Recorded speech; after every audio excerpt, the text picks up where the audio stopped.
Welcome, everyone, to Jimmy John's Field in Utica, Michigan. Just about underway here in some more United Shore Professional Baseball League action. It's the visiting team on the scoreboard, the Eastside Diamond Hoppers, and the home Westside Woolly Mammoths. Welcome, everyone, to the United Shore Media Desk here in your Belfour pregame show. Got another good one on tap, another pretty good pitching matchup here today. We'll talk about that a little bit more in the pregame show and our pitcher comparison by Denzel. My name is Jeremy Otto. Justin Orenduff will join us as a special guest commentator throughout this broadcast here today. Really looking forward to diving into some of these pitchers. They've all gone through his delivery value system, mechanics, and everything going on with their delivery. So after a couple appearances, that's when they start to take a deeper dive into these pitchers and look at these hitters a little further as well from the managers and coaches side. So we're really looking forward to getting a baseball operations perspective. We certainly, kind of filter that in as the broadcast progresses, but really nice to have Justin right on with us a little bit later in the pregame show and throughout tonight's game as well. Two teams kind of in different situations when it comes to this season. The Diamond Hoppers offense, they've been rolling really all season long, and you look at 1 through 9 in Paul Nochi's squad, they've done a really nice job of piecing together this lineup, and 1 through 9 there really isn't a lot of holes, and there's a good amount of power sprinkled up and down this Hoppers lineup, something they've had really for the first time this season. It's a Mammoths offense on the other end kind of looking to get it going. There's certainly some talent in there. You talk to Paul Nickenbrugge, and he talks about some of the power and athleticism that some of these guys has. And no, he's not pushing the panic button quite yet on this season, even though they have 1 win and everybody else at the top has 6 with a couple other wins and losses sprinkled in there. But he's confident in the squad he's put together, and he gets a boost here today with a couple of the pieces off the taxi squad. So with that in mind, let's take a look at today's lineups brought to you by AAA. As always, first for the visiting Eastside Diamond Hoppers here today, it's the shortstop Anthony Maselli leading it off. Batting second is the third baseman Jalen Smith. Batting third, the catcher Luke Johnson. A little bit of a scuffle here lately at the plate, just 1 for his last 14 with 8 Ks, but he's a guy that really pays attention to his mechanics, and he's a student of the game, so look for him to get going here soon as well. And the cleanup spot is the first baseman, Zach Gray. Certainly some pop in that bat as well. Riley Mahalik in the 5-hole, DHing once again here today for Paul Nochi's squad. Josh Goulet, a guy who we've kind of said is everyday Goulet here in the lineup in the USPBL. He's back in there in the 6-hole and playing right field here today. Greg Vaughn Jr. in the 7-hole in playing center field. Nate Grice and Jordan Pontius will round it out. They will face Jared Wright. More on him in a second. Flipping to the home side of the equation, it's the Westside Woolly Mammoths. Leading off for them is the shortstop Garrett Kieber here today. Batting second, the second baseman Landon Barnes. Still trying to get that bat going. He's been right in the heart of that Mammoths order ever since the start, though. He's a sure-handed second baseman for the Mammoths. Batting third, the right fielder Sam Little. Will Johnson getting his first appearance here in year 2 of his USPBL career. In the cleanup spot, also batting fifth, is the man off the taxi squad and Ross Haffey. 4 for 21 to start the year for Ross, but he's starting to get it going from that designated hitter spot, whether it's been for the Beavers or here tonight for the Mammoths, so look for that production out of him. Batting sixth is Webb Little. After that is Jamal Howard, Isaiah Cullum, and Austin Shoemaker. It's been the versatile Austin Shoemaker for the Mammoths so far this year. First base here tonight, designated hitter, and he's also caught a little bit. Was able to catch up with him. We'll talk about that conversation as the broadcast goes on. So kind of a fun matchup here today. This last week, right around this time, was when the Mammoths were able to pick up their first victory of the season. It was the same pitching matchup as well. Jared Wright climbs back atop the hill, and on the other side, Zane Collins as well for the Diamond Hoppers. So these two guys are not only facing the same team on the same day in the second week here, or 5th week of USPBL action, but they're also, kind of fight the odds, and the Mammoths are really looking for that second one. We're going to do a lot for their confidence. Let's see if they can do that. Justin Orenduff on the flip side will join us as well. Break down some of these hitters and pitchers all night long in the broadcast. Also have a deeper dive into those two pitchers and our pitcher comparison brought to you by Denzo. That and more is coming up next. Stick with us.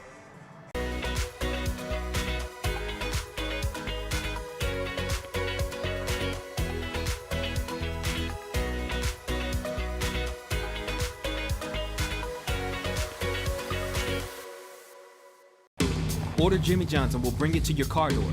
Leave it at your front door or have it ready for you at our drive-thru. Just use jimmyjohns.com or our app to tell us what sandwiches, drinks, chips, and cookies you're hungry for. When you want it and how you want it, we're ready. With Equinox from your Metro Detroit Chevy dealers, the sky isn't the limit. Lease a 2020 Equinox LT front-wheel drive for just $261 a month. Put it in D and see why Chevy drives the Motor City. Visit ChevyDetroit.com.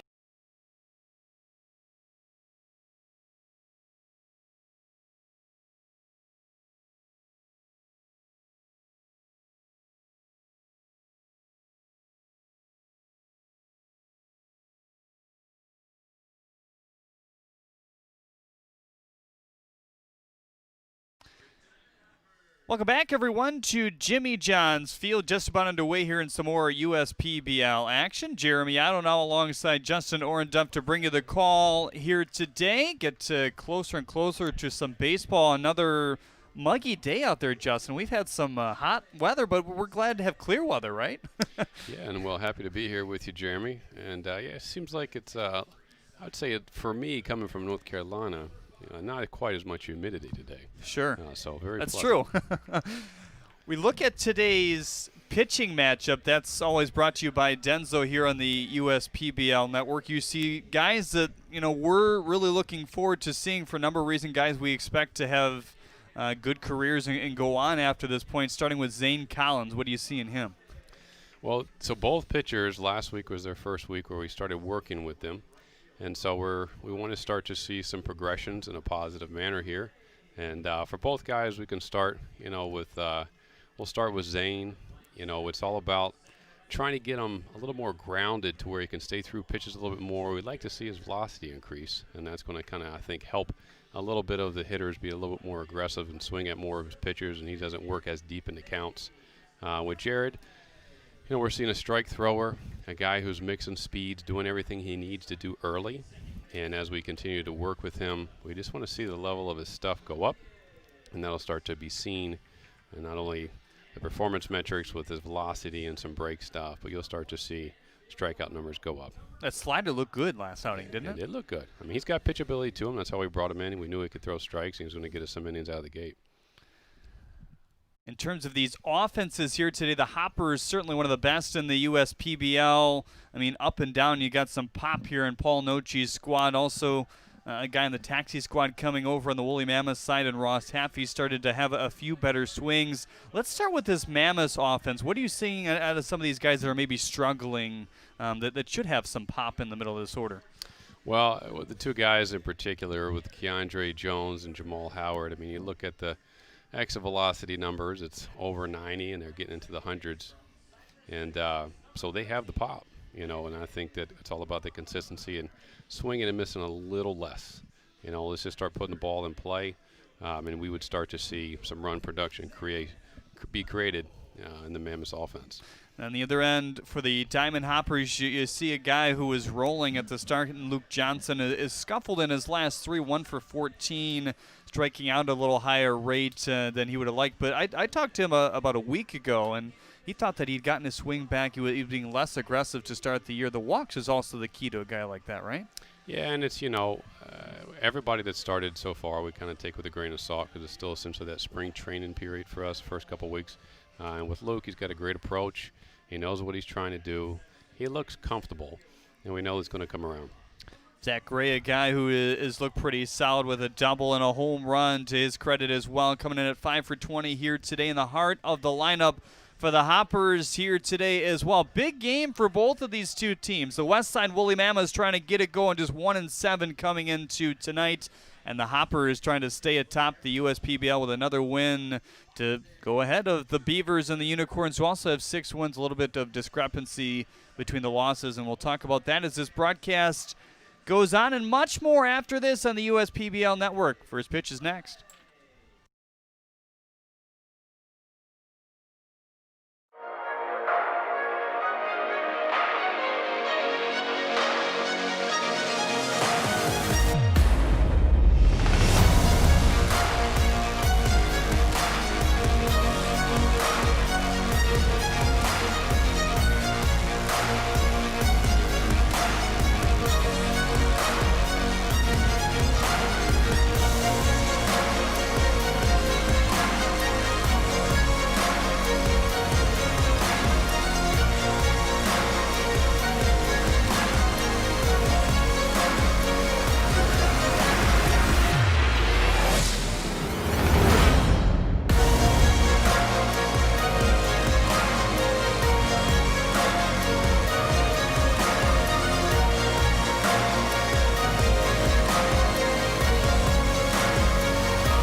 Welcome back to Jimmy John's Field, everyone. Just about underway here in the game versus the Hoppers and the Mammoths. Well, these fine broadcasts don't happen unless these fine partners chime in as well. Our presenting partner today is Balfour Property Restoration, and we thank all these other corporate partners of the USPBL as well.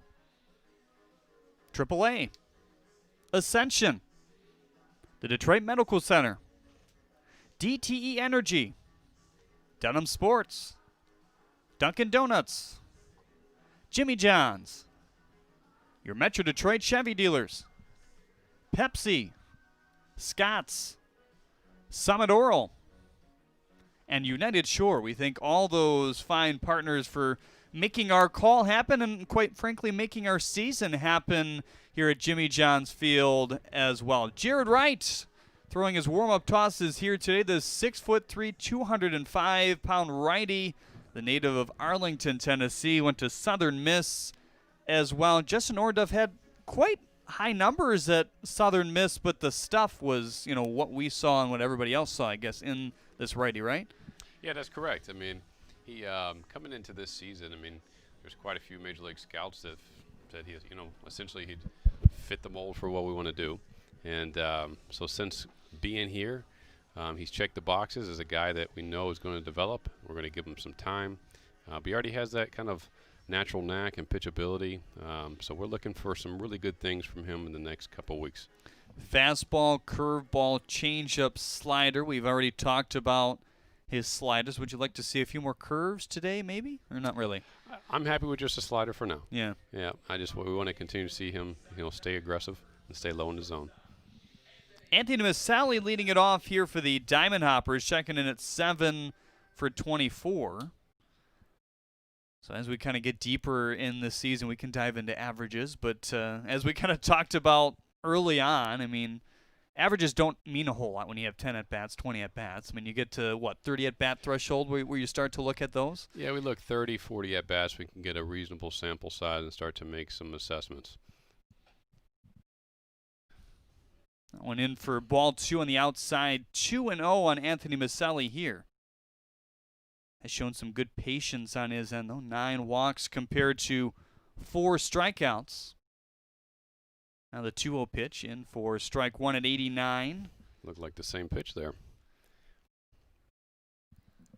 So 91-92 out of this fastball for Jared Wright is where he tops out at for now.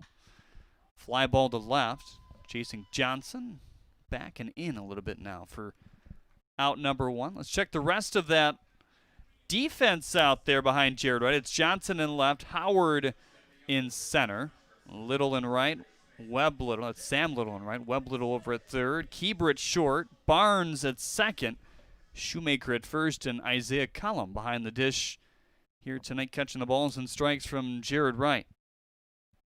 First pitch to Jalen Smith is on the corner for strike 1. Have you been able to distinguish the Little brothers? I haven't seen them. I don't know a lot of faces, to be honest, right now because of all the masks walking around pregame and being up here. So, are you able to? I can now. It's taking me a while, though. 1-1 here on Jalen Smith. What a cool story, though. Guys that have played with each other for their whole lives. That's very true.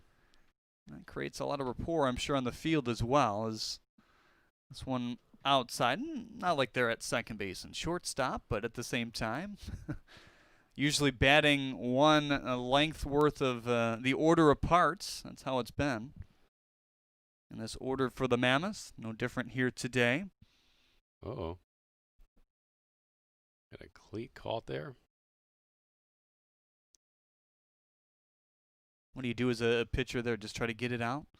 Try to reset? Yeah, just make sure your footing's good before you go. Here's the 2-1 pitch now. Foul down the third base line. So something you guys are working on, Jared Wright, is the lower half, right? Yeah. So we're trying to get him to understand of the timing of essentially when the hips or the pelvis starts to really turn and then where the arm kind of needs to be. And we think if he can get there, we're going to see a little better separation and the arm's going to work naturally a little faster. Here's the 2-2 pitch now.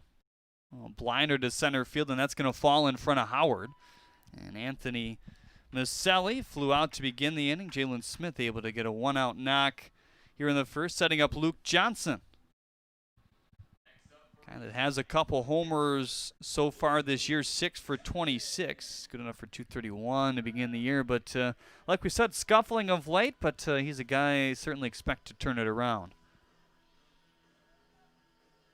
You know, I think Jalen Smith, as a staff, is becoming one of our more favorite players. Just the way he approaches everything and his intensity and his approach, and he's just kind of been consistent on all levels.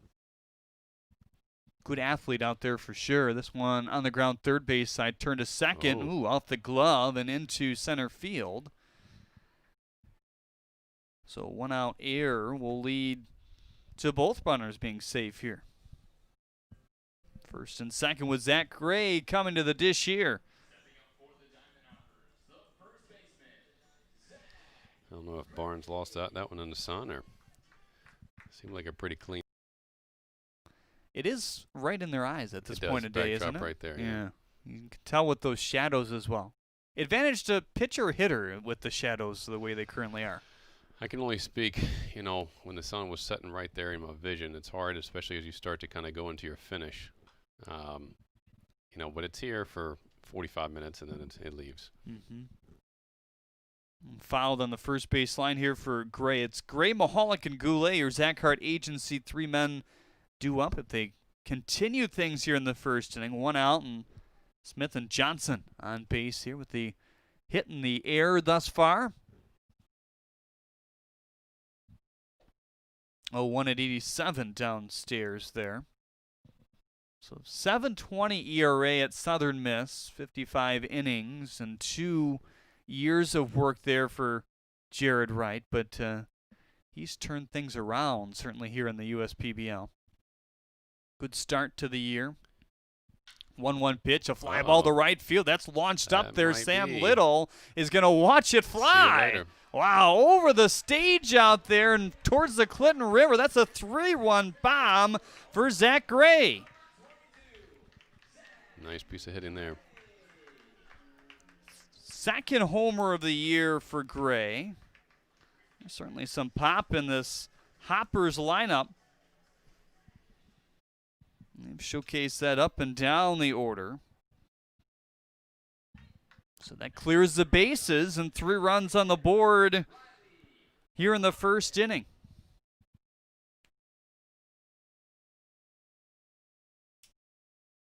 One low and inside, just missed his spot on that one. Just a little low.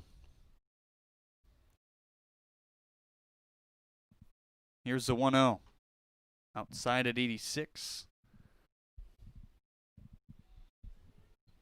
So we saw Jared Wright coming into this game with a .071 ERA through 12 2/3 innings. Early run from his first outing as it was at 82 in there for strike 1.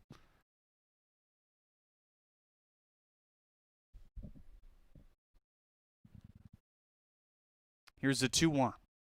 Another one. Tied him up inside there. You'd like to see him go right at the hitter after that homer, right? Yeah, I'd like to see him maybe throw the slider again, maybe just a little lower. Here's the 2-2 now. Swing and a miss. Change up. And dusting him off at 79 for the second out of the inning here.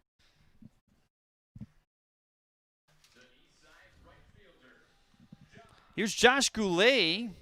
Goulet, one of those taxi squad guys in the Hoppers here today. He's kind of split time between the Hoppers and the Mammoths thus far. I've had a lot of the fans ask, hey, what's the taxi squad mean here in the USPBL? And we've certainly explained it, but from the management perspective, why, is it the way it is here in the USPBL? Well, coming into the season, we knew that with the COVID and the uncertainty, that we wanted to kind of reduce our roster sizes, but we also wanted to strategically find players that could play multiple infield positions or play outfield positions. Some guys that have been in the mix a little bit, they kind of fit that role. So it's kind of a a thing that's been changing a little bit. We're trying to get some of the taxi guys into the more of the core positions as we go. But it gives us flexibility. Greg Vaughn Jr., the 7th place hitter, coming all the way up here in the first inning. 3-run home run by Zach Gray to the pole field, has given the Hoppers a 3-0 lead as Vaughn Jr. looks at strike number 1. Nice knock by Josh Goulet here with 2 outs.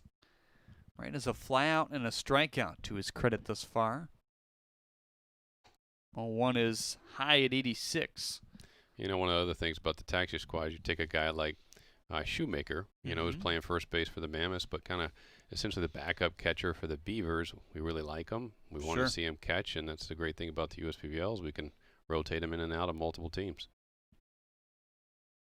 Here's a 1-1 pitch now outside. Kind of takes a catching mentality over to first base at times as well, which can be good. Yeah. Keep the ball in front of you. Shortstop Keeber back on the grass here with 2 outs. Barnes, the man to cover the bag if need be here with Vaughn Jr. at the plate. Good stop there by Cullum. Shoemaker was a player that really consistently reached out to us, the internet, sent us videos and was kind of emailing us and just keeping us in the loop. And we went back and forth and what we needed to see. And he always provided the videos. And so we decided to bring him in from Arizona. So it's kind of nice to see him really producing. Goulet with a decent lead over at first base. The 3-1 is in there for strike 2. Something that Dan Griesbaum Jr. and I have kind of talked about on the broadcast. It seems like these pitchers aren't necessarily paying a lot of attention to the runners over at first. Is that a directive at this point or just something you guys haven't gotten to in terms of moves? We typically don't spend too much time on it. I mean, we address there's a walk there, but we address mixing up times to the plate, learning how to be quick to the plate, but still maintaining consistency. And really with the teams, we've never stressed, you know, guys trying to run too much. If they want to run, they can run. Sure. You know, if a guy has speed, we want him to utilize it. But generally in the USPBL, each team's not trying to, like, swipe bags and, you know, it's just kind of we want the guys to play. And so, yeah, it's just not something that we've always stressed. First and second with 2 outs here in the first. 3 runs already in thanks to the long home run by Gray. Liner the opposite way. That's going to get by a diving Barnes. Going to try to test it again here as Sam Little will hit the cutoff man. And that will serve home yet another run here in the first. And they're going to bat around as well. Solid approach, just not trying to do too much with that ball the other way. And just like that, it's a 4-0 lead here in the first for the Hoppers. Yeah, so overall, patient approach by the Hoppers so far. Taking good swings, you know, not swinging anything outside the zone. Wright seemed to struggle his command to that outer portion of the plate there. So they're just kind of getting something to hit, and they're taking advantage. This is the 3rd straight start for Jared Wright against the Diamond Hoppers, so that can certainly have an effect. And these pitchers seeing you over and over again. Yeah, there's pros and cons there both ways. Jared said he would mix up his approach just a little bit, still trying to establish that fastball like he has here tonight. Jordan Pontius trying to get the bat going, 2 for 22 to start the year. First pitch to him is low and inside at 86. Pontius represents the bottom of the order for Paul Nochi's squad here tonight. Real solid second baseman out there for the Hoppers as well. Now the 1-0. Swinging a chopper at third base side. All Little has to do is tap the bag there. They do bat around. 4 runs come across to score off 4 hits. 4-0 Diamond Hoppers as we enter the bottom half of the first after this on the USPBL Network. Last year, Belfour did 114,000 different jobs around the world. We've been to floods, fires, tornado sites, earthquakes, where people have lost everything. Yes, your homes can be rebuilt, and yes, your businesses will be rebuilt. But most importantly, your lives will be rebuilt. There's nothing that we cannot fix, and we believe that. It's our pictures. To me, that's Belfour. At Belfour, we're restoring more than property. We like to do it before we go out on the weekend. We do. We do it every week. Whether we need to or not. We did it today. It was really dirty. My parents do it every day. Hey, kiddo! Do it every day with the Unlimited Club only at Jack's Car Wash. Protect your car from the hot summer sun, dust, dirt, and contaminants all summer long with the Jack's Unlimited Club. Join today, starting at just $21.99 a month. Detroit Mercy really models a value-based education. They focus a lot on service, which provides so many different experiences and opportunities that allows us to tie in everything we learn, how to apply that outside of the class. There are a number of different programs that we're a part of to help bring the community back and revitalize the city of Detroit. Doing service with the community really helps bring Detroit Mercy outside of the gates and to everyone. Detroit Mercy. Build a boundless future.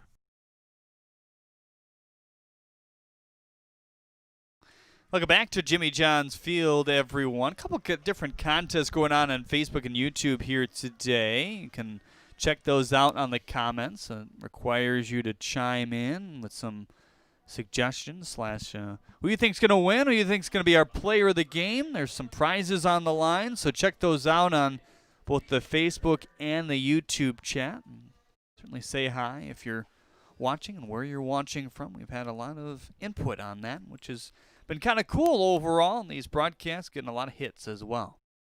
Garrett Kieber set to face Zane Collins here as this one bounces in. So Collins, before he even got to the mound, is to breathe a sigh of relief a little bit as his offense got him 4 runs in the top half. That's always a good thing, right?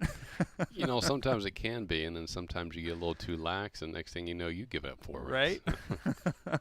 This is inside the keeper. Collins, the 6'2", 240-pound lefty, Wright State, West Mansfield, Ohio is where he hails from. Strike one at 81. A fastball, a slider, a curve, and a changeup for Zane Collins. He's another guy that likes to work quickly. Is that what you prefer in teaching guys, is to move quickly? I think you want to establish a tempo and a rhythm. You won't want to take too much time between pitches, simply because, you know, if you take too much time, there's most likely too many negative thoughts could creep in. So you want to kind of keep that to a minimum and just stay focused on executing pitch to pitch. Keeper with a nice liner up the box here for a single to start the first inning, exactly the way the Mammoths wanted to begin things here. So checking in at 1-7 is this Westside team, but they have gotten the bats going of late in these last week and a half or so of games for them. Yeah, Westside last year to start the year was, I think, 2-13. Really? Oh yeah, and then they won like 12 out of 13, and they got right back in the mix. Well, that's when you want to turn it on, is at the end, right? That's right. Get hot towards the playoffs as that goes through the 5-hole at Johnson all the way back, and Kieber will move to second base. Crossed up there maybe, or not expecting that, or just couldn't catch it? He just didn't look like he caught it.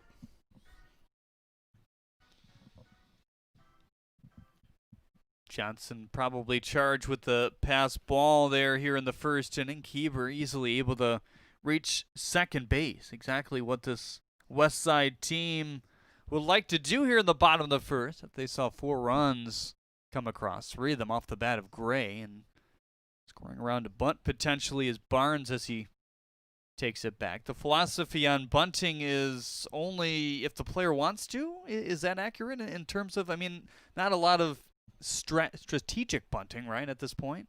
You'll start to see it a little bit later in the year, you know, as we start to get where the games mean a little bit more, and right, moving a runner over and, you know, playing for the win a little bit more. I mean, traditionally, we've always played 3/4 of the season, you know, trying to let guys develop, make mistakes, and that last 5 weeks, you know, it's time to play to win a little more.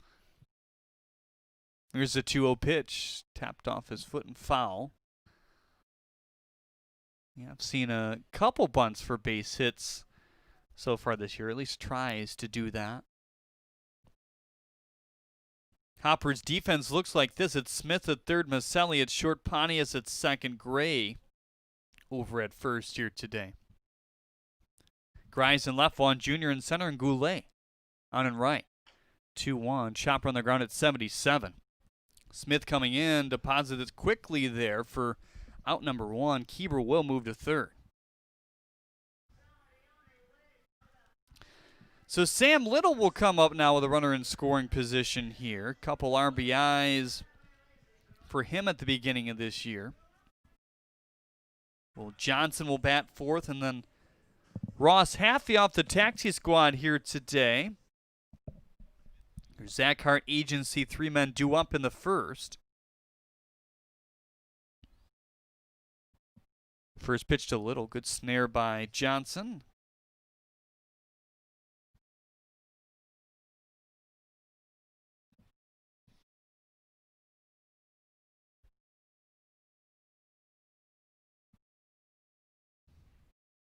Now the 1-0. Decent frame job there by Johnson. Seems Zane's consistent 82, 83, 84. We'd like to see him start to get north of that 85, 86 number with some time. Nice job there by Johnson. A couple good recoveries after he missed that one early on here in the first.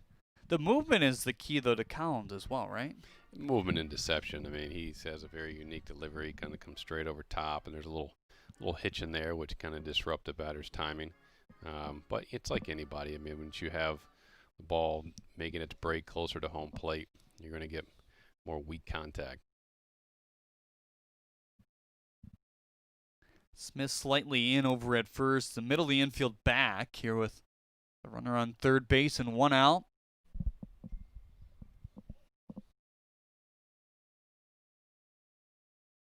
Little with a 4 for 21 start so far to the year for the Mammoths. That one at 73 up high.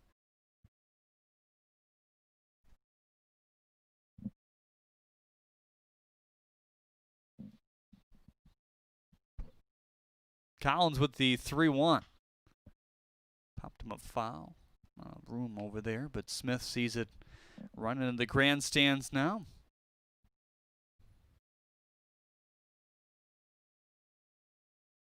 Bottom of the first inning brought to you by Balfour Property Restoration. Waiting on the 3-2 pitch. Here it comes. Slinged it at 83, but a good job by Little to stay alive here.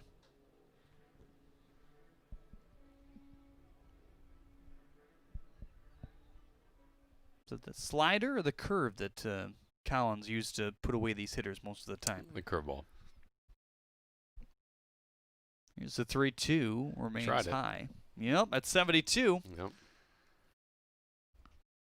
I'll put runners on first and third now with 1 gone, and here comes Will Johnson. Will Johnson playing his first game this year. He saw some time last year in the USPBL. Signed out of that summer showcase,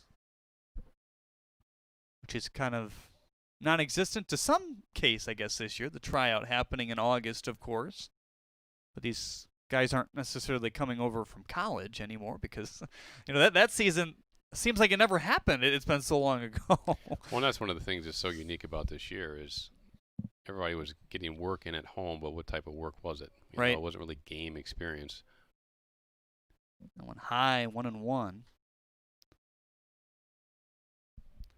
Obviously, guys with varying levels of facility usage and or, you know, players around them that they could throw to. In some cases, their dads, if they played before. This one snared into the glove of Gray over to first base. And, wow, Zane Collins is able to stay in the bag, but you cringe a little bit after that one, right? Close to rolling an ankle in that play. Keeper does come around to score. Little advances to second base, and Johnson does his job and drives the run in. It's 4-1 here in the bottom of the first.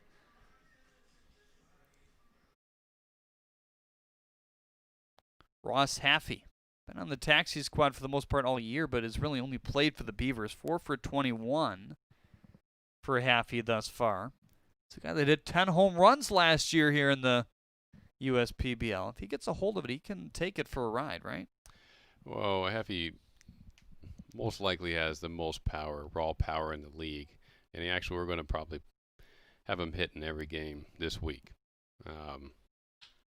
That's a nice stroke. Yeah, into the gap in left center field. Going to send Grise up and over. No chance to get the speedy Sam Little as he comes home easily. And just like that, the lead is cut in half here in the first. Yeah, I think if we can get just a little more rhythm in Haffey's swing, get his foot into the ground a little earlier, give him some adjustability, you'll see, I think, some things really take off for me. You'll really see that raw power emerge more consistently. In the last couple weeks, we've seen a couple solid swings, one for a homer to the pull field. It's good to see that one kind of slice the opposite way. Webb Little looks at strike one. 2 for 18 start for the third baseman for the Mammoths. Good stops here by Johnson. He's totally erased that one pass ball out of his brain here in the first. 2 runs in, a single, a walk, and both come around to score.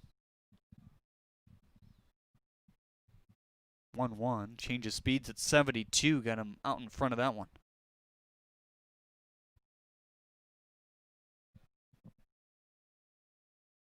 Curveball looked decent at times here in the first inning for Zane Collins.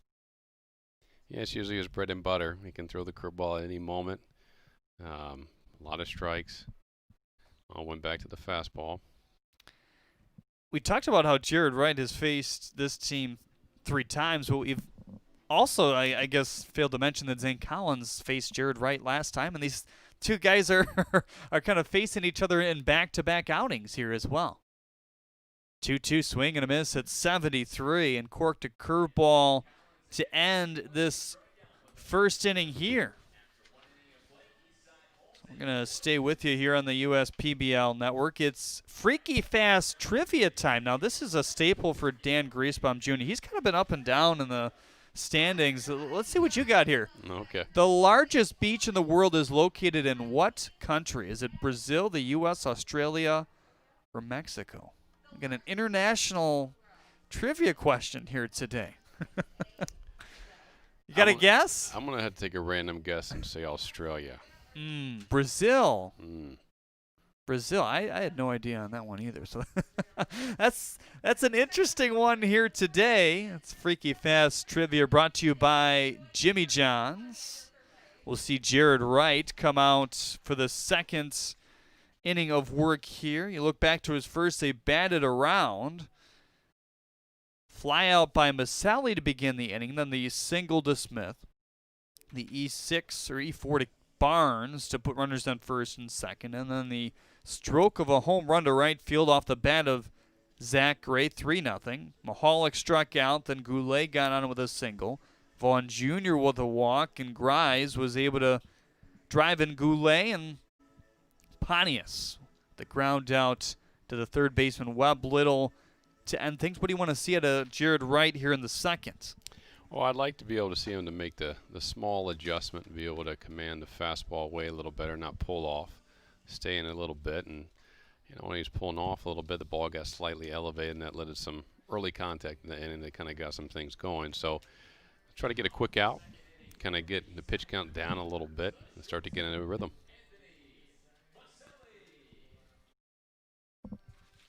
So Anthony Maselli led off the first, and he'll lead off the second here. Took a 2-1 pitch and drove it to left field. More of a pop fly to left as Johnson handled that fairly easily. So things started the right way for Jared Wright. Up to this point, just 1 earned run coming into the game.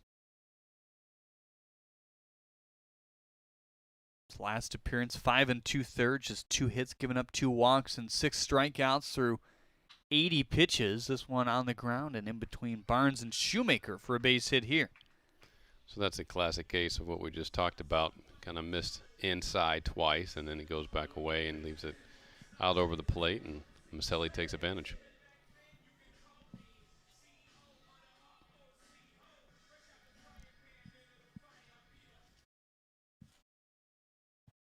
Jalen Smith started that rally back in the first with a single himself.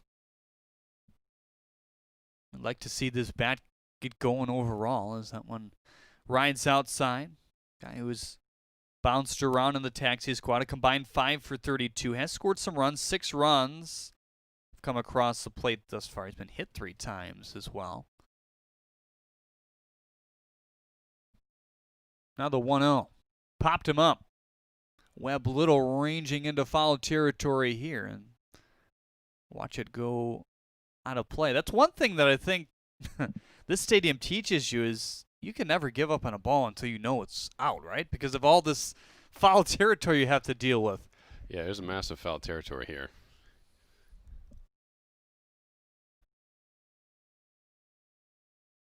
Dugouts well down the first and third base lines. Here's the 1-1 at 67. Also makes for long trips back to the dugout sometimes after a strikeout. A long way to throw the bat if you walk. JJ will help with that sometimes, though. Here's the 2-1, lined into right field, similar to his first hit. That one's going to stay up, and this is going to be an easy double play if he catches over there.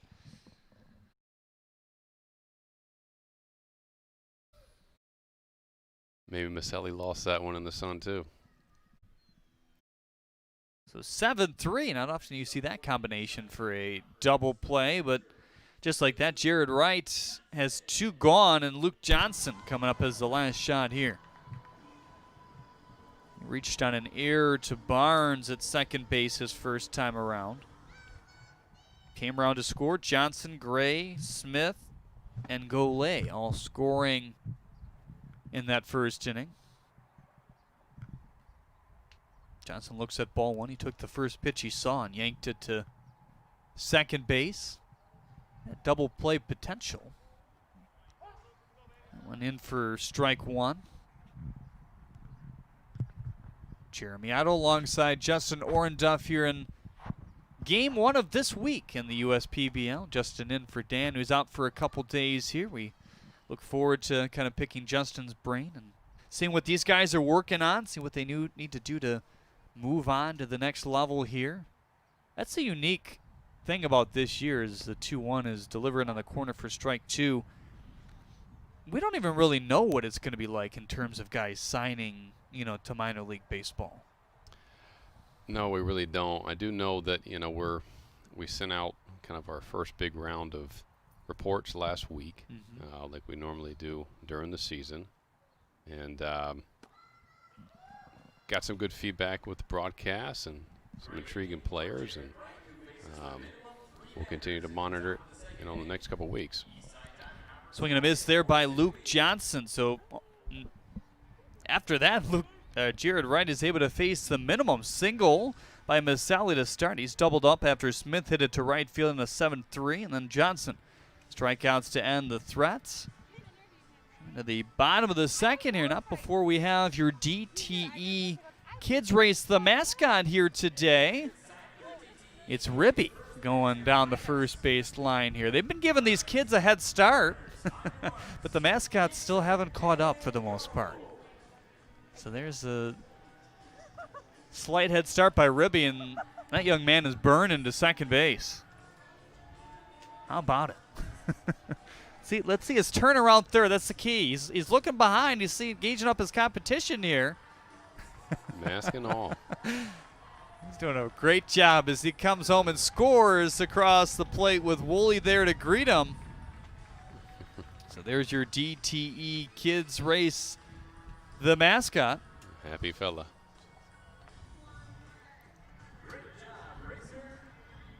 So I think the kids are 1,000 in terms of the winning percentage so far this year on that promotion. I want to remind you, you can head right on to uspbl.com/shop to purchase your favorite team gear today. Check out that Mammoths jersey, that Beavers hat, the Hoppers sweatshirt there, and the Unicorns t-shirt. All that and more can be found at uspbl.com/shop. Some sharp gear certainly here in the USPBL. If you're a fan of collecting independent/minor league gear, there's some good ones to add to your collection, no doubt.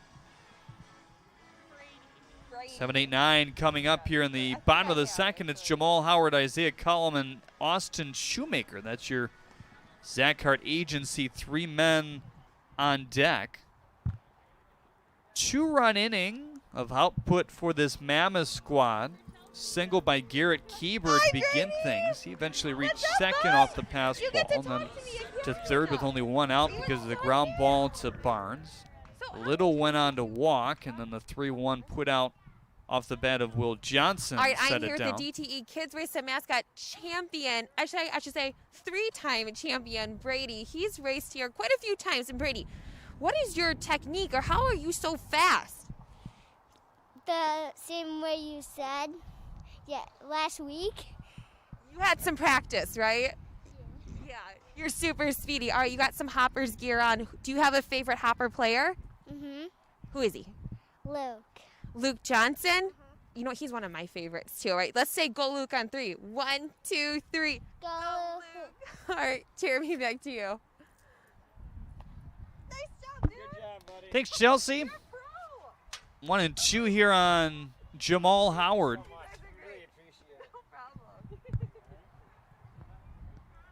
The pitch is outside. Howard, a guy who's shown some pop and limited AB so far, 16 of them, a double and a homer. Yeah, what's next? So I might. Another athletic guy who has some speed. As this one rides outside. What are you looking for at a 25? So can I drop this down? Well, we know it's early, but we brought him into the USPBL because we saw the power. Take a seat. And Okay. we're hoping that, you know, his best friend becomes that Chevy Pavilion out there in left field.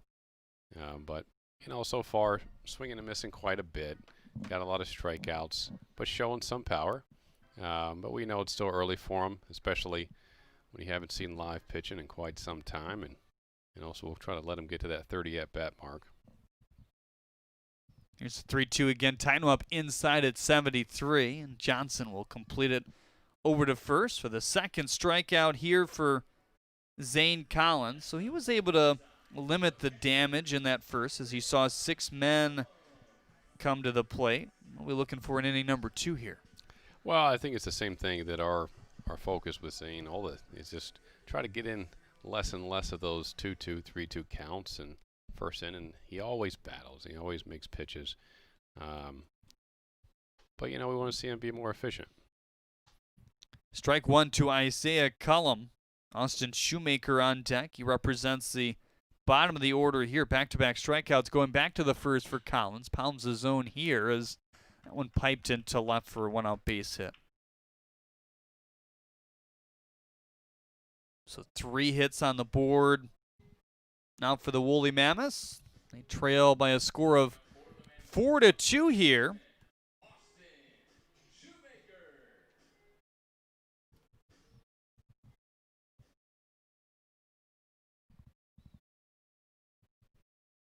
Third baseman Smith will start in with this lefty at the plate here.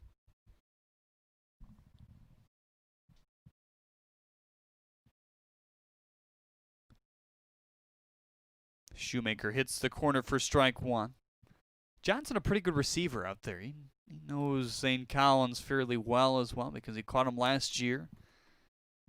Yeah, Johnson's come a long way. I mean, last year we played him in left quite a bit.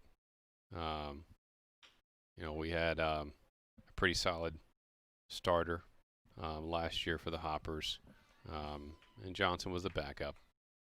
But we knew he was going to come in and catch every day for us this year, and he's looked really good. And he knows the pitchers. Right, and that helps certainly with some of your returning squad here because the pitcher-catcher relationship is not, I guess, what you'd like it to be or what it should be in baseball, because these guys can't hang around each other. They don't have a lot of practice time together. So all things considered, I think these catchers have done a pretty good job. I'd agree. I think we've got a great mix of catchers this year. Everyone's really solid. They've done really well so far, willing to learn what the pitchers are throwing and doing. First pitch to Keeber. Big swing and a miss at 71.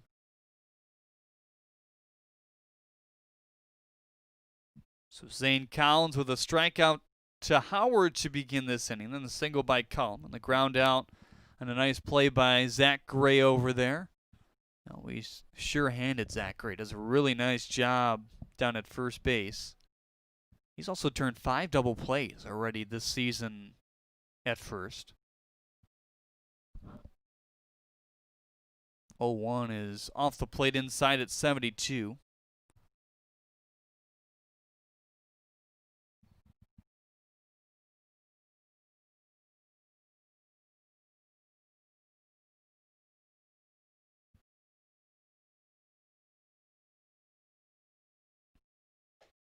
One brings a fastball back, rides high though. Keeber starting things off for this Mammoths offense back in the first. He singled and came around to score. Sam Little walked, and Will Johnson eventually drove him in on the RBI ground out.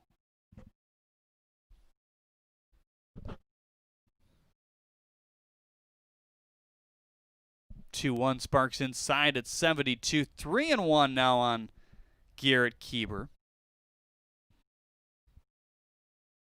It's a 4-3 ball count for Zane Collins here today. Well, that's something that you guys want to limit him on, those 3-2s and 2-2s and 3-1s. Add that to the mix, I'm sure, as well, as he walks Keeber to put runners on first and second with Barnes coming up. And that's the thing. Typically, as a mid-80s lefty, to accompany that, you want some pretty high-level command. Mm-hmm. You know, you want to be able to hit your spots, get hitting counts, be very efficient, work deep into games, and throw to multiple pitches. And you know, so you see that Collins can always drop that curveball in there, but it's the fastball command, which he still is working towards. Gap in left center field is Grise. Plays more towards the line. Vaughn Jr. to the right of straightaway center field here as Barnes looks at one high. Ground out to third base. His first time up for the first out back in the first. Trying to put together some two-out magic here. 4-2 the lead for the Diamond Hoppers. Swing and a miss at 76 there.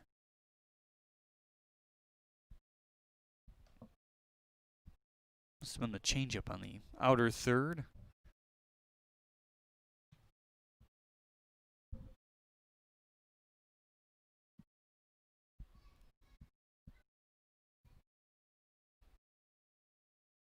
Extra beat here. The 1-1 is on the ground to the shortstop, Misselli. Plays the hop well and feeds to second, and that will do it for the second inning. 4-2, still the lead for the Hoppers here. More when we get back on the USPBL Network.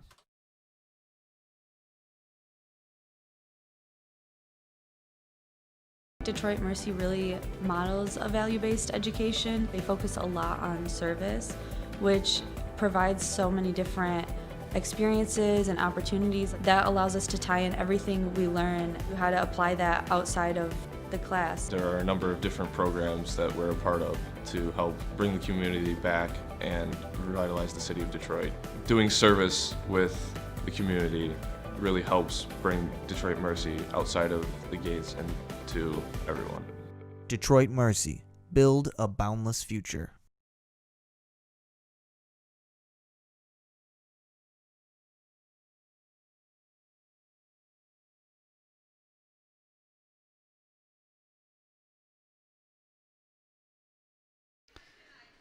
Welcome back to Jimmy John's Field, everyone. It's a 4-2 lead for the visiting Eastside Diamond Hoppers here today. It's now time for your Hometown Hero, sponsored by Balfour here today. It's Doreen Fortney. So we thank Doreen for her fine service. I mean, you look at heroes these days, and, you know, for good reason, you look towards COVID-19 and all the people on the front line and the hospital, and certainly as a mammogram tech, she's doing a lot of good things in our hospitals here today as well. Jeremy Otto back alongside Justin Orendup to bring you the call here today. Justin giving us a few innings of color commentary. He's your director of baseball operation at the United Shore Professional Baseball League. Head to the third inning. Jared Wright coming back out. Looked a lot better in that second inning, didn't he? He did. I mean, I made a few adjustments. I still like to see him establish that outside corner a little bit. And I think that's going to set up the rest of the repertoire. You know, we want to try to get him a good solid 4 today. We got Dazon Cole that needs to get some innings today, so we'll probably see him for a good solid 2 here shortly. Checking some of the comments on Facebook and YouTube. Melanie Covey says, what a great night for baseball. Wish we were there. Agreed, Melanie. It is certainly another great sun-soaked night for some baseball at Jimmy John's Field. A lot of you are trying to win those contests, so predicting the player of the game, predicting who wins and the score. You can check all that on the Facebook and YouTube comments. We'll be doing those all throughout the week. 0-1 to Zach Gray is down low. So left it up just a little bit for Zach, and he took advantage the last time around. You know, it's been a nice surprise with Gray this year because last year he's a solid defender, showed signs of some pop, but more was like an average hitter. This year there's the frame's beefed up a little bit, some more musculature there, and as we've seen, there's some more pop. He credits Von Joshua for all his work that he did with him last year, kind of leveling back out his swing. This one into right field, and he's halfway to a cycle, and he's got the home run in the bag already. So needs the double and the triple. Riley Mahalik struck out back in the second inning. That was for the second out for Jared Wright. They sent 9 to the plate, scored 4. Second inning for Wright, the leadoff single to Maselli, then the uncharacteristic 7-3 double play as Smith hit it in the air, and Maselli was caught off the bag and then was able to strike out Luke Johnson and face the minimum in the end. And after you face 9, that's exactly what you want to do, get that pitch count back down. At 44 to this point. And what is there a specific limit that you guys are working off of right now early on with, you know, not so much training going in, or is it specific to the pitcher? Well, it is specific to the pitcher, and the guys that we've designated as our starters, you know, we're like the first week we started off 40 to 50, and then we went 65, and then we went 75, 85, and we basically through the week monitor the recovery cycle. So if one guy had a hard time really recovering how he properly should, we take that in consideration, and, you know, we allocate the right reliever behind him for the next start. And you start to see, for instance, you saw Coleman and Hensley last week, and you saw McKindle and Chrisman, and, you know, that's typical of what you're going to probably see moving forward. You can start to kind of almost bet that what you're going to see out of them. And then there's some guys that you start to work with, and there may be up and down games, and that's okay, you know, but eventually you build the Garrett Chrisman, you build the Ty Hensley, and you start to see that towards the end of the year, you've got some pretty good matchups, and the game starts to really move. Hensley going tomorrow, right? Him and Coleman are going back at it tomorrow, yeah. 3-2, fly ball to right field. That one's launched to the same spot that Gray hit it, but going back to the track and hauling it in is Sam Little. So not as much underneath that one for Riley Mahalik, but at least put a good swing on it.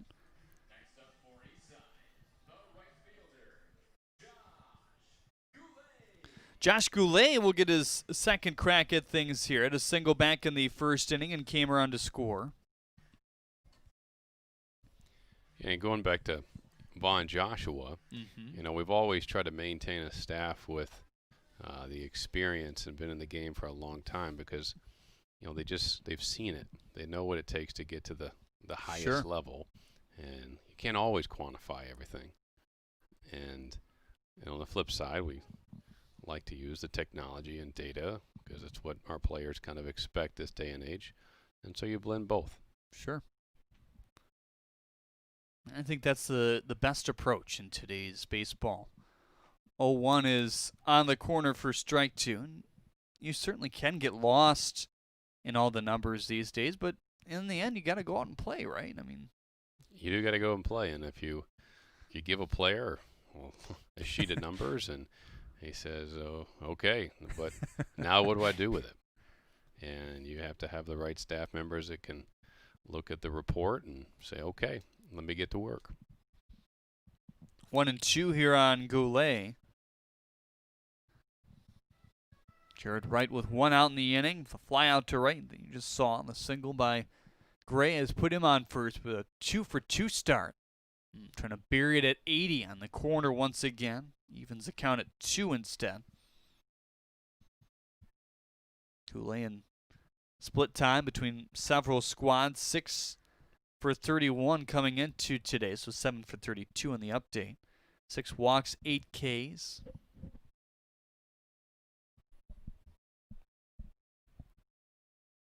Now the 2-2. Got it in the hands and went foul. This is a guy, though, at Plymouth State, a Division III, who thrived. I mean, .310 career average, .422 on base, .509 slugging. The more impressive part of it, though, was the high walks to about even strikeouts. So, yeah, very smart player, good approach, understands his abilities.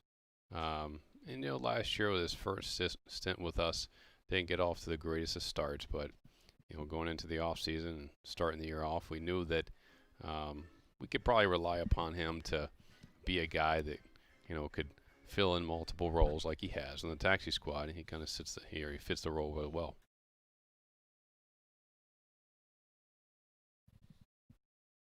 Here's the 2-2. Also a guy who has a certain amount of speed as well. Hasn't been able to showcase it all too much so far in the USPBL. Just one swipe of a bag, but you look at his college numbers, 27, 27, 20, and 24 in terms of stolen bases for a grand total of 98 in 4 seasons at the Division III level. An all-around good offensive player. 2-2 fly ball stroke to left field. Johnson for the second out.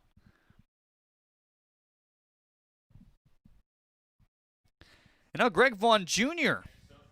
will be the last shot all of a sudden here in the 3rd inning. So looking very similar to what we saw in the second, the leadoff single.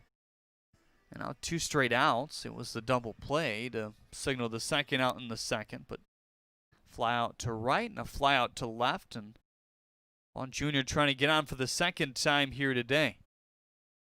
He's got roots, doesn't he? That he does. I remember watching his dad hit quite a few. 355 homers in the bigs. It's piped in for strike one at 80. He's got some speed behind him. He's swiped 2 bags so far this year for the Hoppers.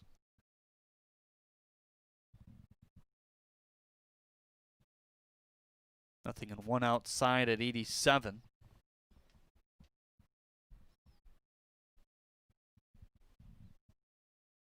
No action in either pen thus far, but probably Cole fairly soon. He's going to be first out. He didn't get many innings last week, so we're going to try to allocate some towards him this week. Swing and a miss by Greg Vaughn Jr. there. 1-2. Nate Grise, your Zach Hart agency man on deck here. He had an RBI single back in the first. That's what made this game 4-0 at that venture. It's now 4-2, thanks to 2 in the bottom half. Great jump over at first bases. This is just a tapper foul.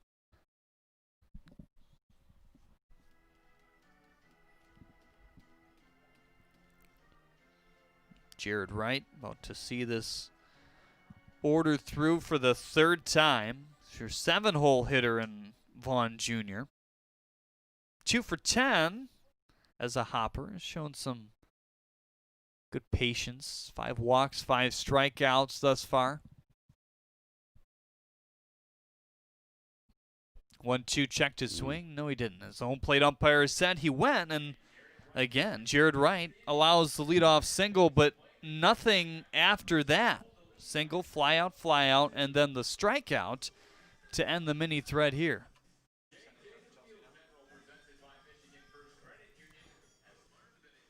Let's go down to Chelsea Estes now.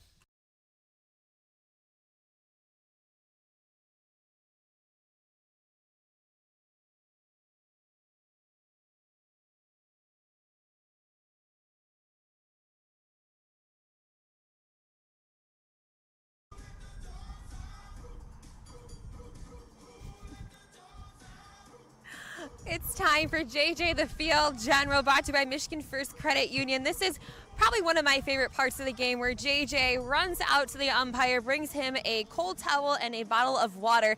He sat up at the umpire looking at him like, where's my treat? I'm such a good boy. I just brought you some water.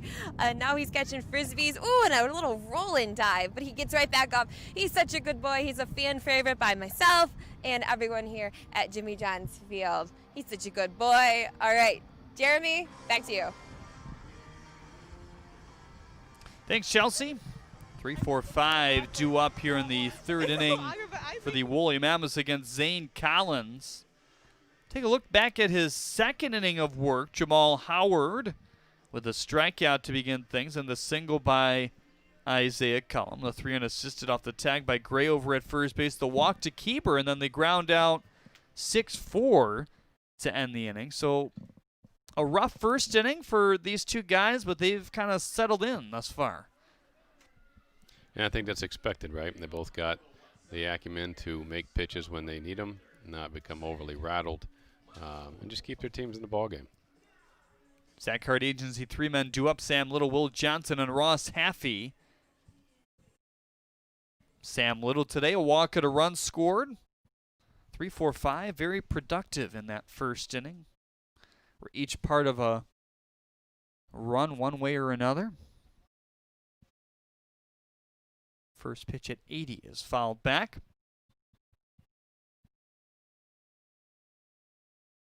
A lot of Hoppers love going on in the Facebook comments.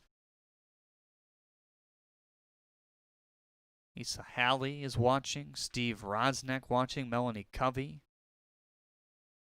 Looks like a Unicorns fan as well. So we thank everyone for tuning in here tonight, whether it be on Facebook or YouTube. You can also watch these games on the archive right here as well if you missed the action, or if you want to relive some of the better plays in the USPBL.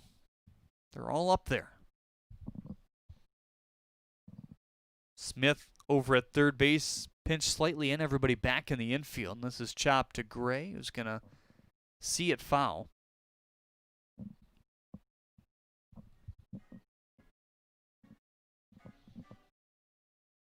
So Little with 4 walks on the year now with the free pass in the first.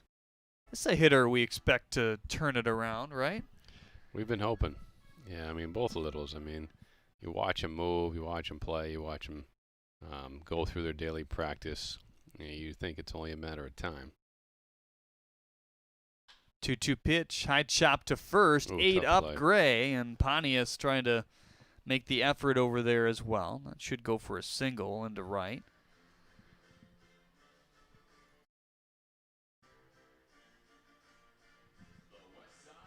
So here's Will Johnson now. Productive at bat for him in the first. Just grounded out towards the right side and drove in the first run of the ball game in Garrett Keeper. 6 hits on the board thus far for the Diamond Hoppers, 3 for Westside. 82-mile-per-hour pitch outside, 1-0.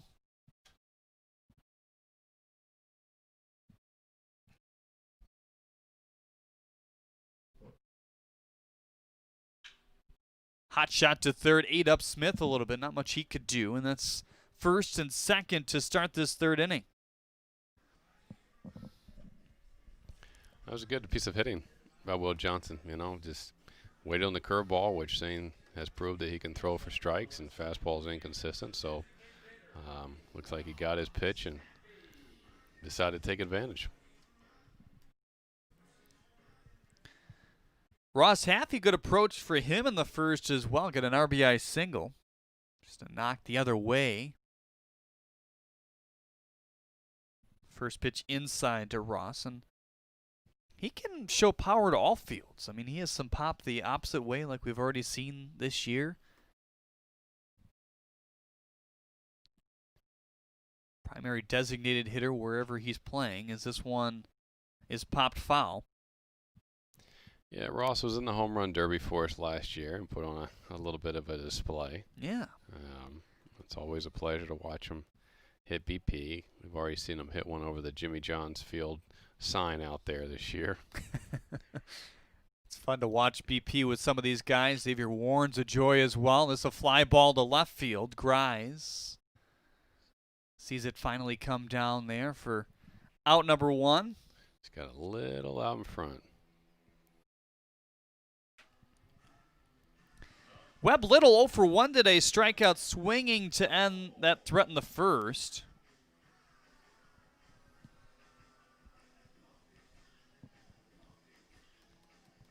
Webb Little, Jamal Howard, 6'7", in the lineup here for the Mammoths.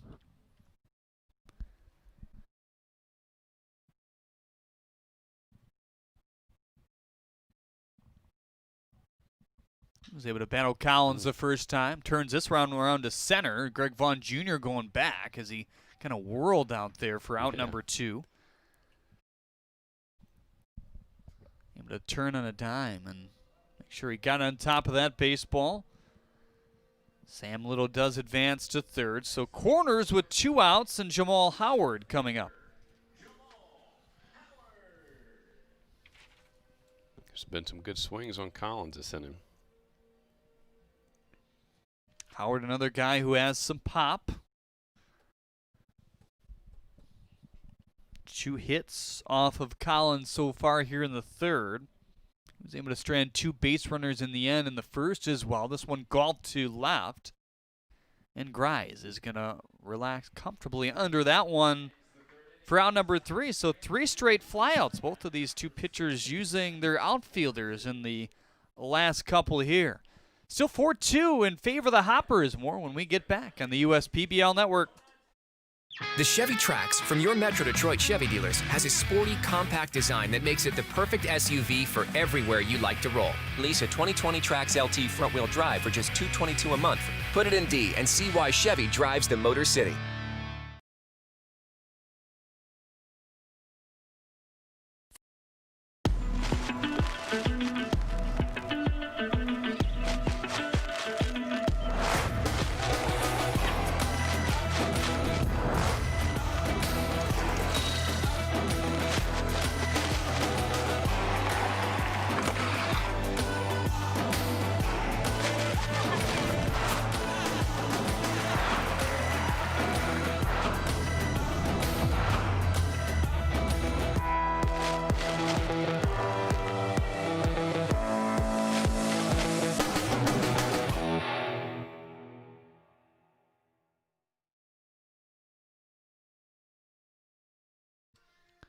Top of the 4th inning, 8-9-1 coming up for the Eastside Diamond Hoppers. Nate Grise, Jordan Pontius, and Anthony Maselli. Your Zach Hart agency. 3 men due up, and Jared Wright is out there for his 4th inning of work, largely because of his last 2 frames where he's kind of strung it back together, Justin. Yeah, he's increasingly getting better. I think that this may be his last of inning work, so we'll see if he can put up another solid inning, keep his team in the game. He's got 63 pitches through 80 on the 22nd last week. So both of these guys going on Wednesday against each other. And Collins and Wright, back-to-back days, back-to-back teams. Both of them attributed to their respective teams. I mean, we see a lot of guys in the taxi squad, and we're going to see one of those dazzlers today in Dazon Cole get some more work in. It's been a little while. We saw Jared Murphy get a little spot start on Sunday. Pretty good numbers for him. Looked good out there in his first start really since high school. Yeah, I'm sure he didn't maybe expect it, but after McKendall settled into a groove on Saturday, we wanted to get Murphy some extra work, and the Hoppers put it down a few arms, so we'll switch you on over.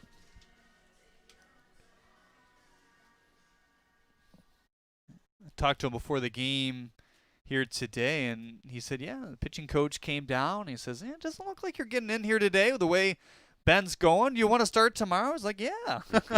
Of course I do. Of course. We get some extra work.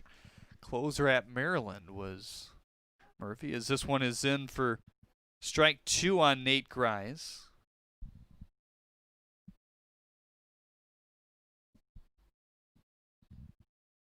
Right.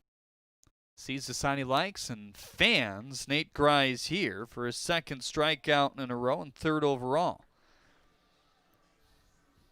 Jordan Pontius, the bottom of the order, comes up now. It's Pontius and Maselli, your scheduled 3 in the 4th.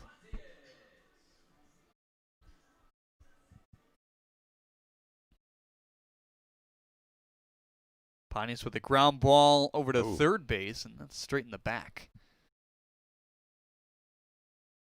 Yeah, that's one thing that's different for guys when they first arrive in the USPBL is guys will play for multiple teams, and sometimes we'll ask them to do things or practice with another team. Sure. Because we want them to work with a specific coach who has a skill set that can really help them. So it's different, but that's kind of why it works. Well, that's the thing, too, because not only are each of these managers managing these squads night in and day out, but they also have a specific role, within the organization as well. Yeah, that's exactly right. I mean, each one of the staff members here, has a unique skill set they can offer the team. And I say team, I mean the whole USPBL. Just because you manage the Mammoths or you're an assistant manager or a development coach, you essentially are helping utilize and help develop the skill sets of all the players. And so it's one big team, and we try to promote one culture. And every time somebody gets signed out of our league, it helps the next player. Here's the 1-1 in there for strike 2. Bradney Dobnak with a pretty good first start for Minnesota, huh?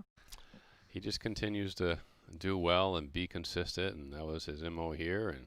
And he just continues to prove that he belongs.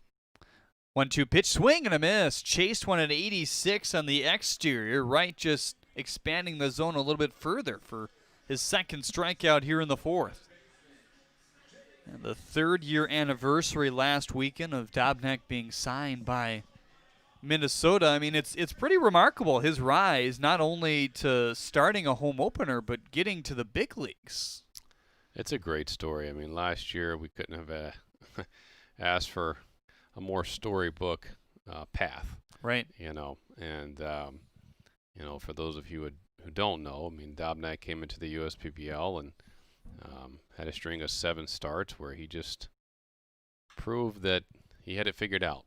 Fly ball to right field. Little chasing that one to the edge of the warning track. Another snappy inning for Jared Wright. Each of the 2nd, 3rd, and 4th innings, he's getting the leadoff man on, but 3 straight outs in each of those as well. So really nice job if that is in fact the end.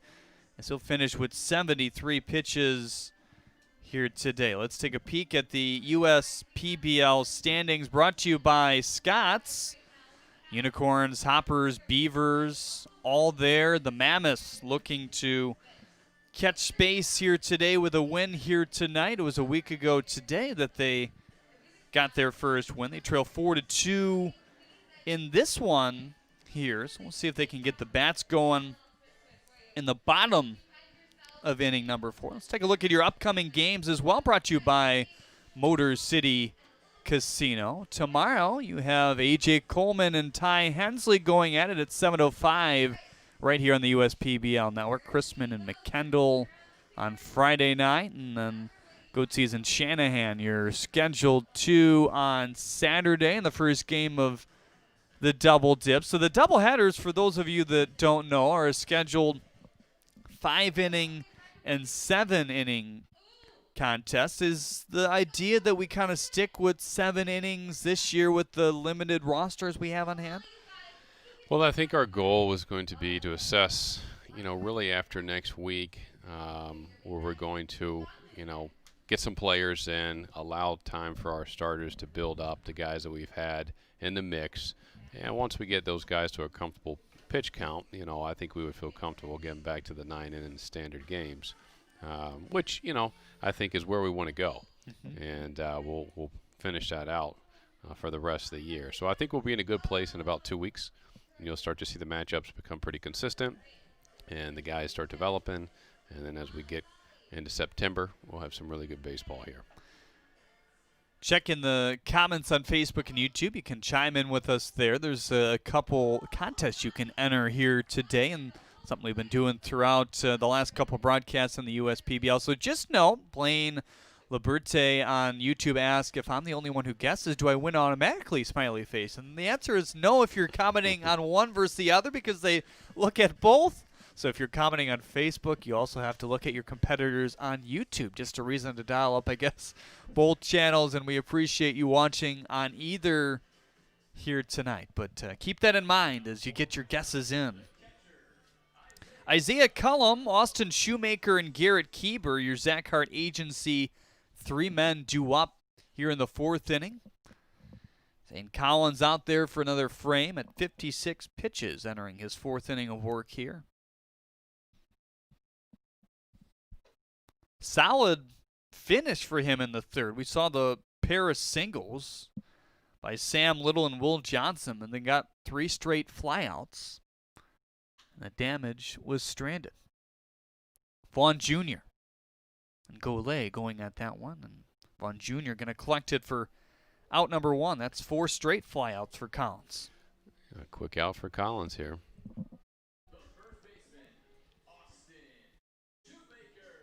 Obviously, he's not a guy that's going to light it up with the velocity, but we've already talked about the movement and the deception for Collins. Would you classify him as somebody kind of in the middle of a strikeout / contact pitcher, or where do you think he should be, I guess, in terms of that? Well, we definitely want him to check the box in terms of high level command and efficiency, and because at some point, if he progresses to the next level, the hitters just get a little bit more patient in the approach. Sure. And they're just going to let some pitches go, and the walks would increase. Because, Collins proved that he can always get back in counts and make big pitches. And, guys are eager to hit. So they probably come outside of the zone a little too much and swing at some stuff they shouldn't, which helps him. But he's definitely got to tighten up long term. 1-2 here on Shoemaker. Ground out to first base, his first time up. 2nd out of that 2nd inning.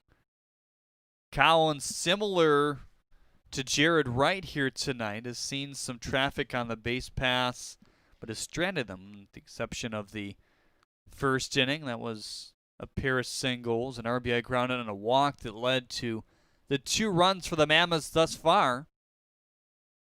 2-2 is fouled off. We've seen that here early on in the USPBL, really throughout action. I mean, these offenses will jump on top in the 1st inning, and even some of the lopsided scores. You see 8 runs in the 2nd and then 0 going forward. So these pitchers have settled down. Misselli has to hurry with Shoemaker running as he snipes him over at first base for the 2nd out of the frame quickly here. Now you move back to the top of the order and Garrett Kieber. Kieber today has reached base twice, single back in the 1st and came around to score, walk in the 2nd and was stranded over at first by inning's end.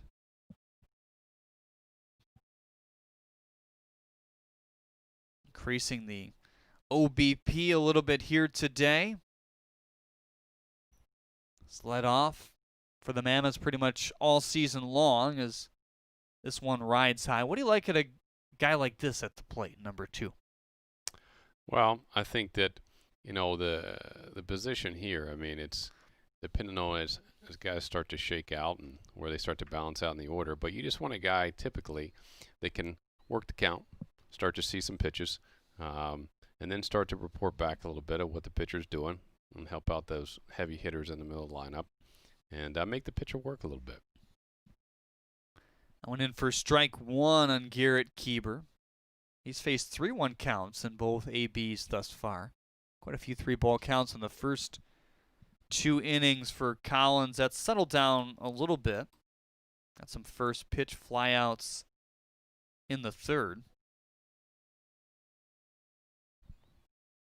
But here's another 3-1 to Garrett Kieber. The pitch in there for strike 2.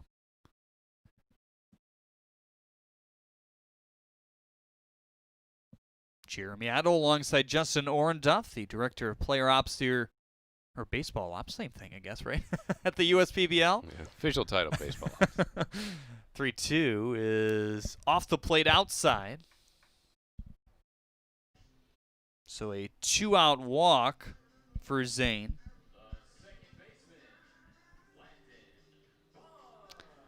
Landon Barnes trying to break an 0 for 2. 2 ground balls so far for the Mammoths second baseman. Also has had an error charged to him. That was leading to 1 run coming across ultimately on the Gray homer.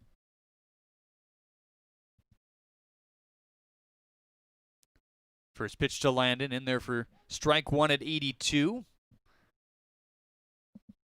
Fastball, slider, curve changeup. The arsenal for Zane Collins. We saw some good curveballs in the second and third innings. Able to get him onto some of those frames.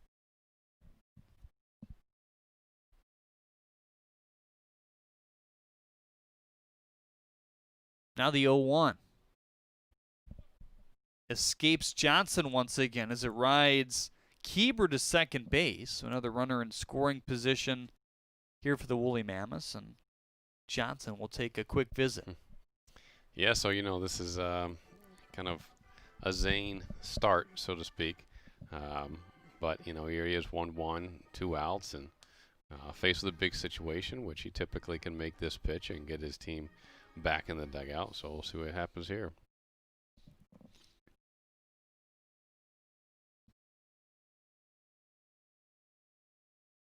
Infielders all back here with 2 outs.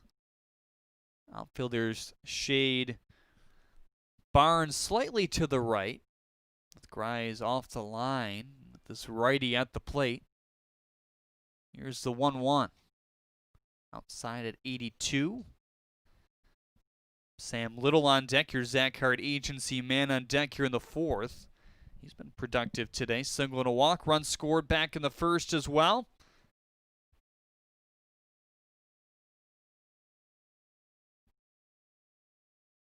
Now the 2-1. Off the plate inside. 3-1 on Landon Barnes. So that's back-to-back 3-ball counts after retiring the first 2 in this 4th. Maybe something in the eye there of Barnes as he steps out. Looks like we got Raven Martin starting to throw in the bullpen.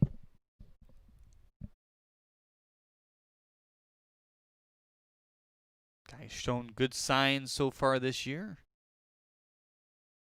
Here's the 3-1. Popped him up. It's going to reach the outfield. Vaughn Jr. Pontius going back on it. And in the end, it's Goulet who makes the catch in right field. So Collins is able to weave out of the damage here in the 4th inning. Got a 2-out walk. Reached second base in the end in Kieber, but stranded there once again. So Collins finishes with just over 60 pitches here this evening. More when we get back on the USPBL Network. First State Bank is a locally owned and operated business. We're part of your community. At fsbcares.com, you'll find ways that we're making a difference by featuring locally owned and operated businesses, providing access to helpful financial resources, and engaging with community. FSBcares.com is part of our commitment to the neighborhood because strong neighbors mean stronger communities. Where good neighbors do great things. Member FDIC and Equal Housing Lender. Nothing against you. He's better looking. All right, welcome back, everyone. I'm here with the Eastside Diamond Hoppers manager, Paul Nochi. How you doing, Paul? Good. It's been pretty good so far. All right, so your Hoppers have landed in the top spot, or should I say they hopped? Yes, I said hopped. Knocking the Unicorns off of that top spot, a spot that they are used to. You guys are 7-4 right now, so far winning tonight. So what has really clicked with this team so far? Well, they're starting to believe in themselves a little bit and starting to get a little rhythm, and they just grind. You know, a couple of guys are pretty hot hitting, and they're coming through. They are coming through. One player in particular just walked by, Zach Gray. He was player of the game on Sunday. He has a home run right now. He might be making his way to talk to me at the desk again. He has been fantastic. He's a second-year player here for USPBL. So what value does he add to your lineup?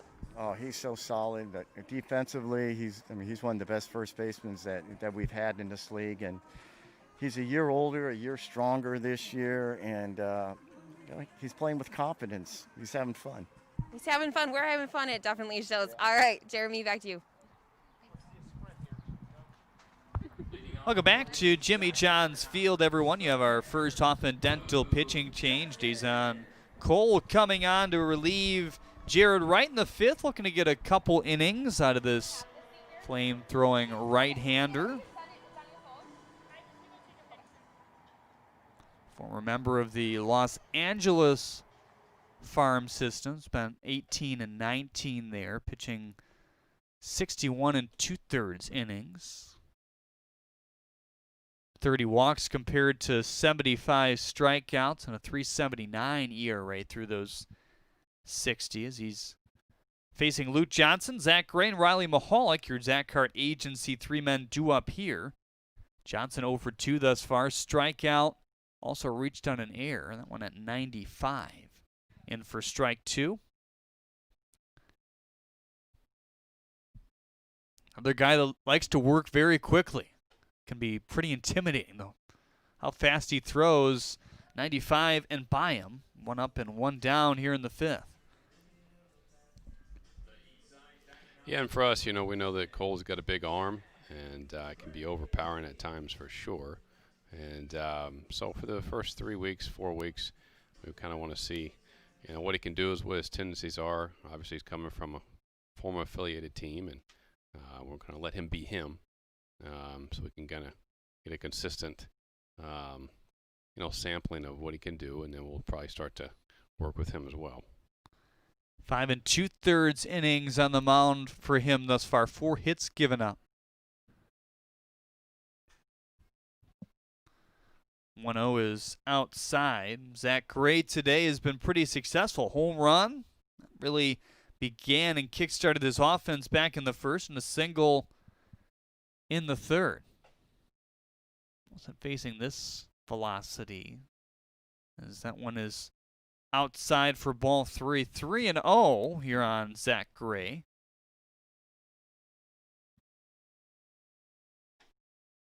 Low and in, so a 4-pitch walk. So Gray has reached every time. Coaxes walk number 11 on the year. That's now 11 walks to 4 strikeouts for Zach Gray. Exactly what you want to see out of a power guy that can get you on base with a walk as well. He's having a nice game.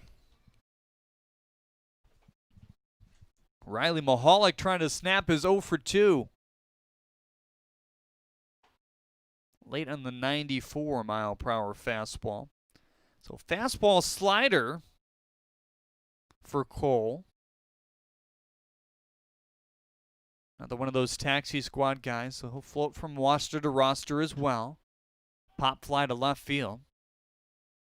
Johnson and Howard converging. It's Johnson for the second out.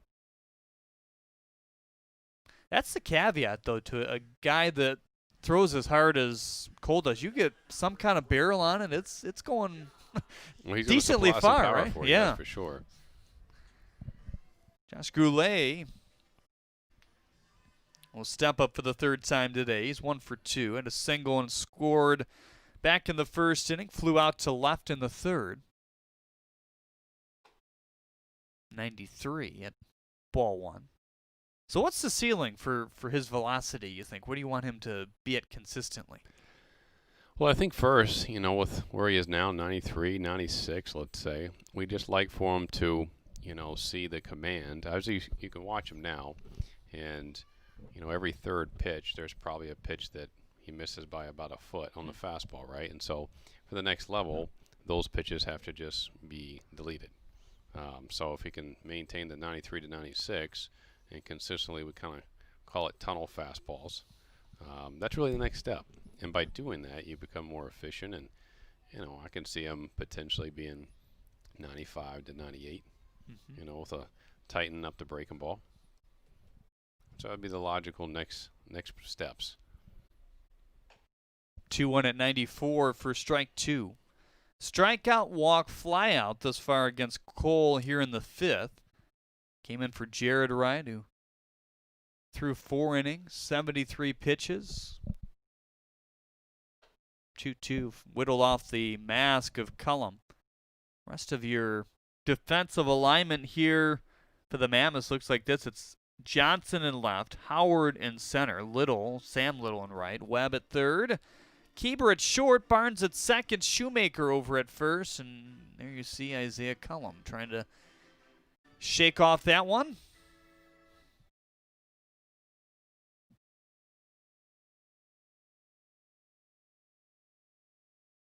Everybody back on the infield here with 2 down, with the exception of Shoemaker, who's holding on the runner. 2-2. Swing and a miss. Nice 84-mile-per-hour biting slider to the outside for out number 3. Strikes out a pair here in this 5th inning. Dazon Cole does a nice job. Send it down to Chelsea Estes now.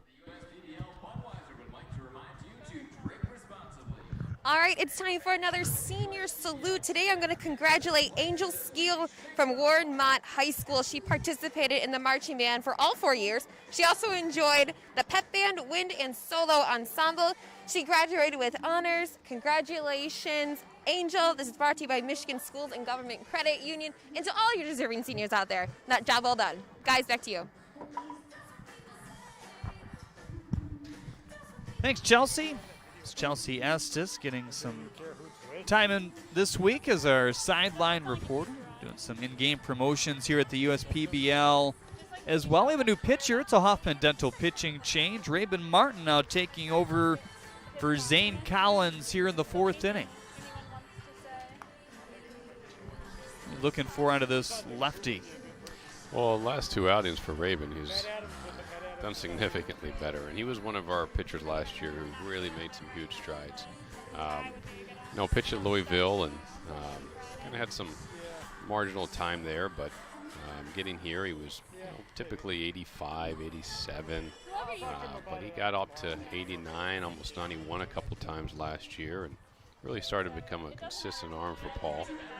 And we just want him to be that guy and continue to be that guy and prove that he has the ability to go to the next level.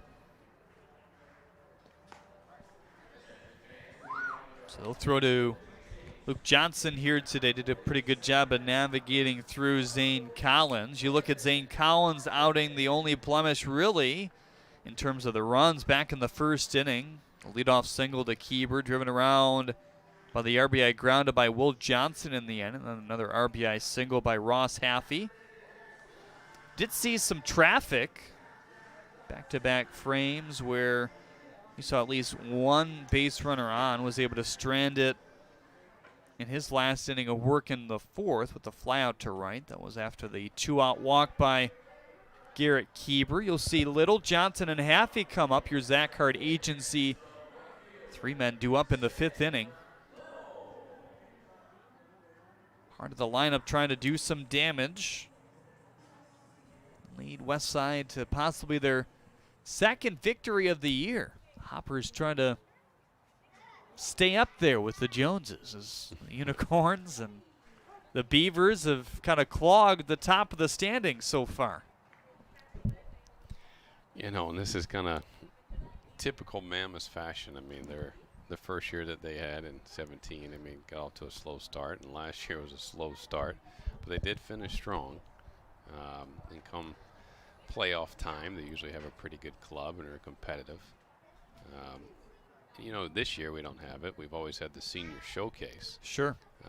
Which is always interesting because the the teams kind of change a bit, and you get some new marquee players in.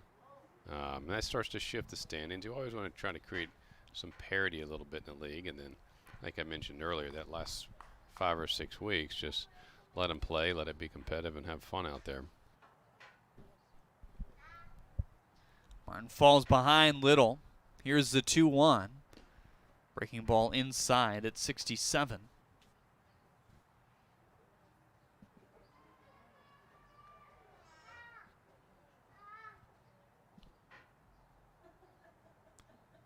Everybody back in the infield with the exception of Smith with his lefty at the dish here to begin this inning as he's able to foul that one off. So Rabin Martin. Guy that came in last year, right? 83, 85, then propelled 87 to 89, then reached 90. Yeah, he's definitely one of our most improved players last year. Fastball, curveball as sends the curve wide for a leadoff walk here in the 5th inning.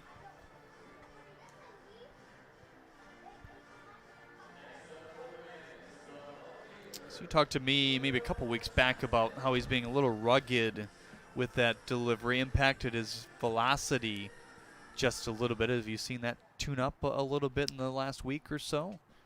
Last 2 outings got better. I mean, Shane and Allen, our pitching coordinators, were able to go back through the video again, through the first couple outings and kind of get him tuned up a little bit. We kind of getting back in sync. And so he started to put it back together. And it's just something that's, has to be a continual focal point until it kind of becomes ingrained in the pattern. Here's the 1-0 outside.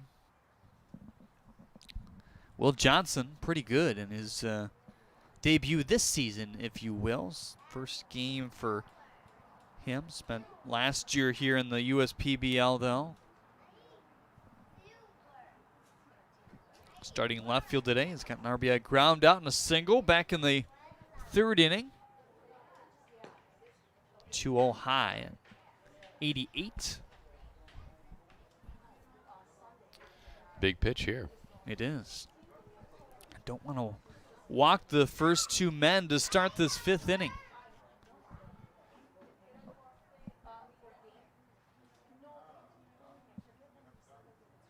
Hanging on this 2-run lead right now as well. 3-0 pitch hits the corner at 88 once again. Deborah Willis is watching and cheering for the Mammoths from Alabama on YouTube. Thank you for watching here today, Deborah.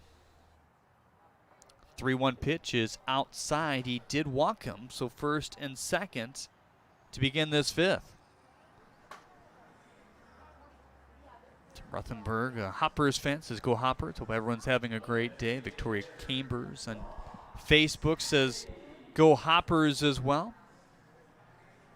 Michael Schwarren says need a Big Murph sighting. Will we see Big Murph today? We could see Big Murph.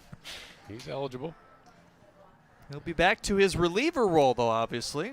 Yep. After the little spot start on Sunday.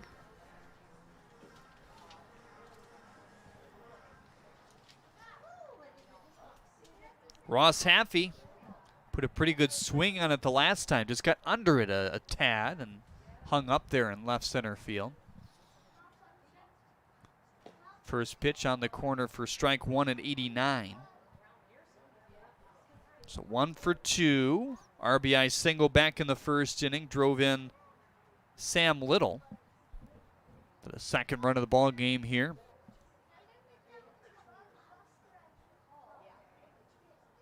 Now the 0-1. Just off the plate inside.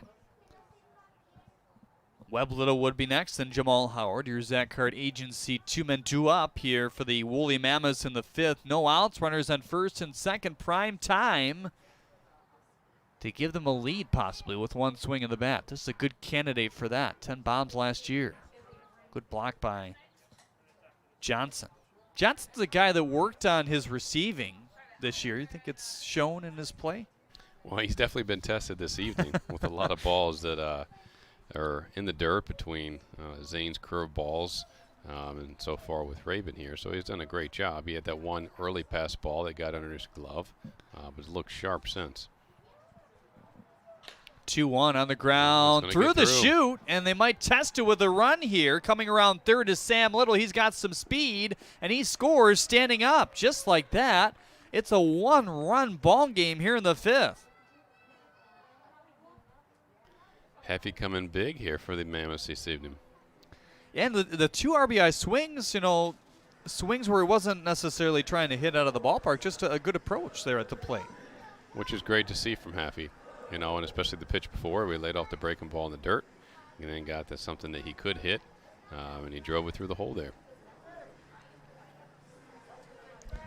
Webb Little trying to snap his 0 for 2. Smith going to come in at near the cut of the grass. He's going to be just a couple steps in from the base pass right now to start things. First and second still with no outs. Walk, single on the ground, second base side. Pontius feeds in time. Maselli over to first, and a stretch by Gray. And they are going to rule him safe over at first. So first and third. Heffy, the man out at second base. Johnson to third. Get a look at our YouTube monitor. Good quick feed from Pontius over to Maselli. And Gray tried to do all he could to stay on that first base bag. And more often he does, but just couldn't keep that toe on in the end. Key at bat for Howard here and see if he can put the ball in play and get the run in. Howard today, fly out to left, strikeout. Back-to-back at bats in inning 2 and 3. Hitting 7th today for the Mammoths. Playing center field once again. Played a few different outfield spots, left and center for Lickenbrugge's squad, as that one is back to the screen. 1 and 2 now. Isaiah Cullum on deck. Then the bottom of the order, Austin Shoemaker, if they can keep this rally going. They have scored another run, though, 4-3 to tighten this game up even further. 5 hits on the board now for this squad. High chop to third, feeds to second in time, and he cannot. 5-4-3 twin killing to end the frame here. Just like that. One run does come across, but a good job by Raven Martin to limit the damage. Nearly got 2 double play balls, it seemed, in that inning. Back with more after this on the USPBL Network.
Welcome back to Jimmy John's Field, everyone. Jeremy Otto alongside Justin Orndorff to bring you the call here tonight. Justin, our guest color analyst, filling in for Dan Griesbaum Jr., who will be back at some point this weekend. But in the meantime, good to have Justin on, the Director of Baseball Operations here at the United Shore Professional Baseball League. And Dazon Cole will stretch out to a 2-inning outing here today. Pretty good 5th inning, just the one blemish with the walk, but the command, something we kind of talked about, something you want to see certainly here in the 6th inning as well, right? Absolutely. Yeah, we want to try to get him ahead with his fastball, and he does got a great slider at times. So the key to him is first pitch strikes at fastball, and get ahead early, and then let his stuff just work. 7-8-9, Greg Vaughn Jr., Nate Grimes, and Jordan Pontius. Your Zach Hart Agency 3 men due up here in the 6th inning of play.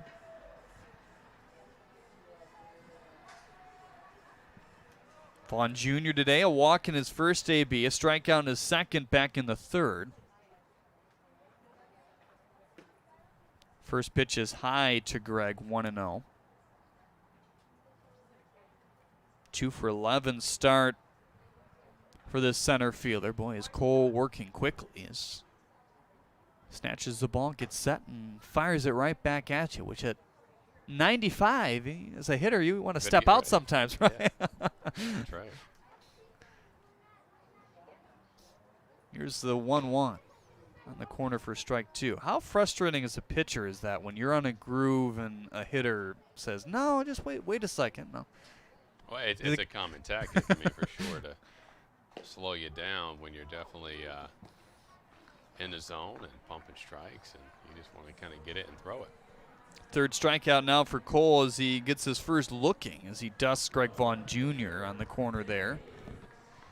And here comes Nate Grimes now, single and an RBI back in the 1st inning, struck out in the 4th as well.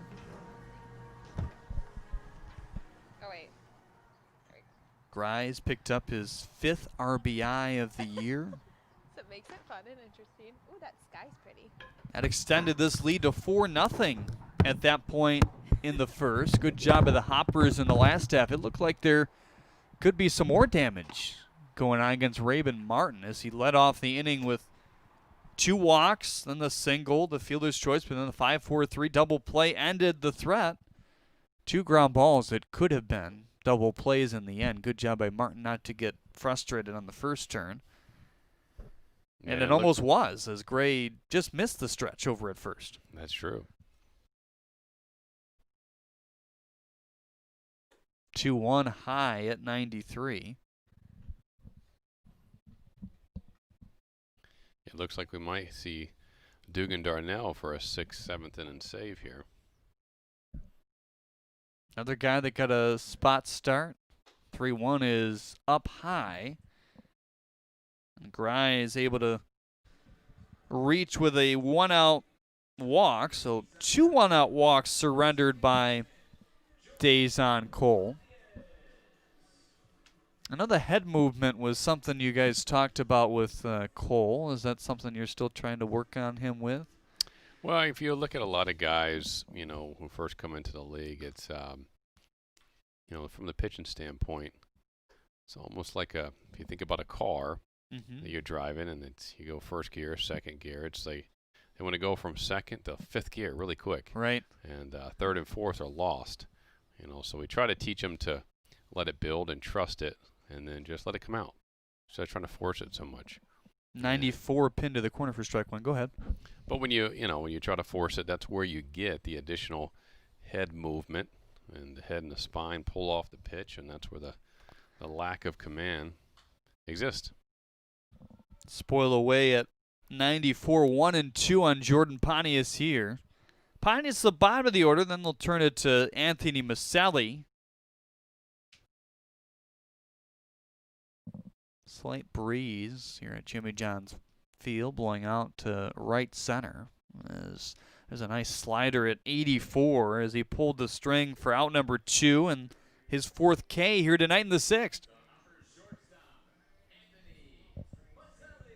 So that's obviously what Cole's capable of doing, of stringing together 3 or 4 pitches there in a row where he just looks completely overpowering. And the only way the guys are looking like they're going to get on base is virtue of the walk. High and wide at 94. Maselli today 1 for 3. Strikeout, flyout, single. The single was in his middle AB back in the 2nd. What's a good differential for breaking ball to fastball? Or does it depend on the guy? Well, it can depend on the guy. It depends on, you know, what type of curveball he's trying to throw. But typically on the changeup, you're going to look from 8 to 10 miles per hour, and the curveball can be 12 to 15 miles per hour. Sliders, typically, they can be anywhere from 5 to 7 miles per hour difference. The key really is, does it look like the fastball coming out of the hands? Right. Runner moving. The 1-2 is in there for strike 3. Cole strikes out the side in the 6th inning. A couple punch-outs looking and a strikeout swinging for the second out. Able to strand another 1-out walk here in inning number 6. Still a 4-2 lead for this Diamond Hoppers squad. Let's see if the Woolly Mammoths, or 4-3 lead I should say. Let's see if the Mammoths offense can catch up in the bottom half after this. We really were fortunate to get out when we did. Losing our family photos, our wedding pictures, can't replace it. Can you imagine losing everything you've got?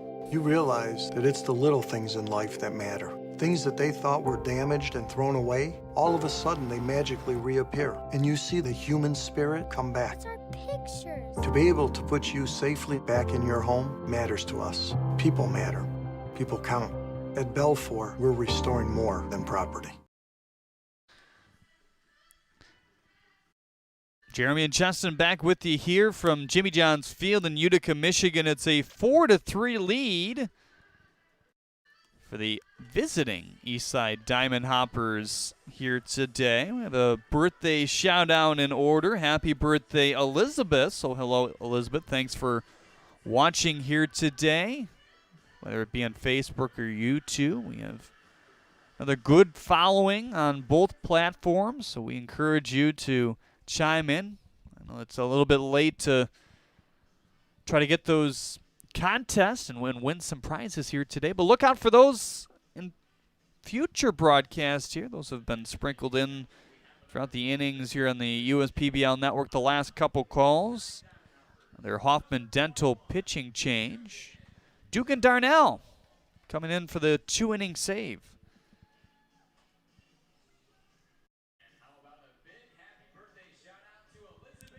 So Dugan Darnell has certainly been a guy that's been effective at the back end of this pen for the Hoppers, Justin. Yeah, and Dugan's been a guy that came in last year right after our senior showcase towards the end of July and started, developing and learning, and he's done such a great job this offseason getting his body in tip-top shape with 2SP and getting strong and flexible, and he's recovering well, and he's showing that he's ready to go. And it's all a matter of putting outing after outing after outing together and proving that he's ready to roll. 2SP does a pretty nice job, don't they? They do. They do a great job over there. Isaiah Cullum, Austin Shoemaker, and Garrett Kieber. 8-9-1, your Zach Hart agency. 3 men due up in the bottom of inning number 6. Last 6 outs for this Mammoths team. They did gain some ground in the 5th. Could have been even worse, though, for the Hoppers. First pitch off the glove at 91.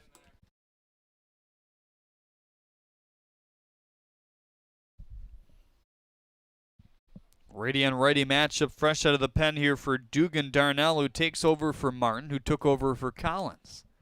Looks like Murphy warming up for the Mammoths down the left field line as this one is low and inside. 2-0 on Isaiah Cullum. Single back in the 2nd inning for Isaiah. Then the fly out to right.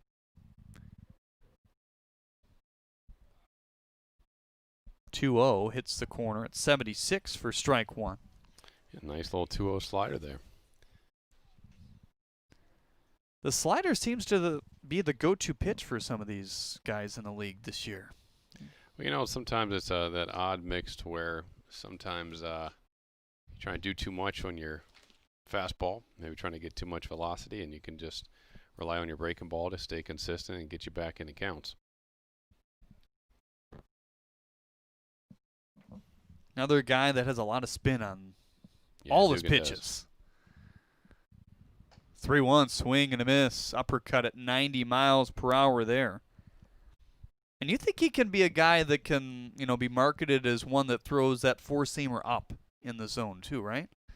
Yeah, he's typically 91, 92. He'll hit 93, but he's going to live around 91, 92. and he can get away at times with being up in the zone. But I think that his upward trajectory is going to be contingent upon the slider being creating the depth and matching his fastball. And he also has a nice splitter that he throws. Mm-hmm. Still trying to figure out which one is better, right, at this point? Yeah, which one profiles to the next level better?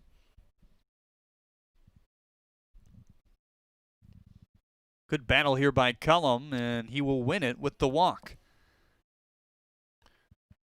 So walks were an issue for Raven Martin to start the outing. One did come around to score in Sam Little. He had back-to-back walks to begin the fifth, and the single by Ross Haffey plated the third run. Fielder's choice put runners on first and third again, and then the 5-4-3 and the sigh of relief by Martin to get out of the inning where he walked the first two men and only see one run score. And here's Austin Shoemaker with the man on first base to begin things here in the sixth as well.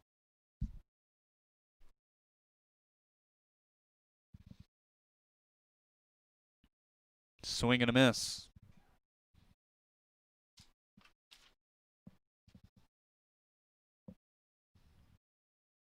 Shoemaker thinks he's seeing the ball a little bit better. He did admit that he was struggling to begin this year, but I mean, I think you get a free pass to all these hitters the first 2 weeks, right? Absolutely. 0-1. I mean, that's, you know, all things said and done, spring training, you know what I mean, for these guys. Yeah, you can't read too much into it. And even last week, I mean, Shoemaker's a guy said, hey, look, you know, 3 guys made diving catches on me. So sometimes when you're scuffling, that's just how it goes. Oh, we've liked what we've seen from Shoemaker. Here's the 0-2 inside, and you kind of mentioned it, you know, backup catcher on one side, starting first baseman sort of when he's on the other team, and that creates a nice dynamic for a guy who's on a floating taxi squad role like he is. Yeah, and the taxi squad guys actually kind of have a advantage right now because they could play potentially 4 to 5 games a week. Right. And it's not like every team is playing each night, so he can be on one team or vice versa, not miss a game theoretically for the other. He's staying in the mix.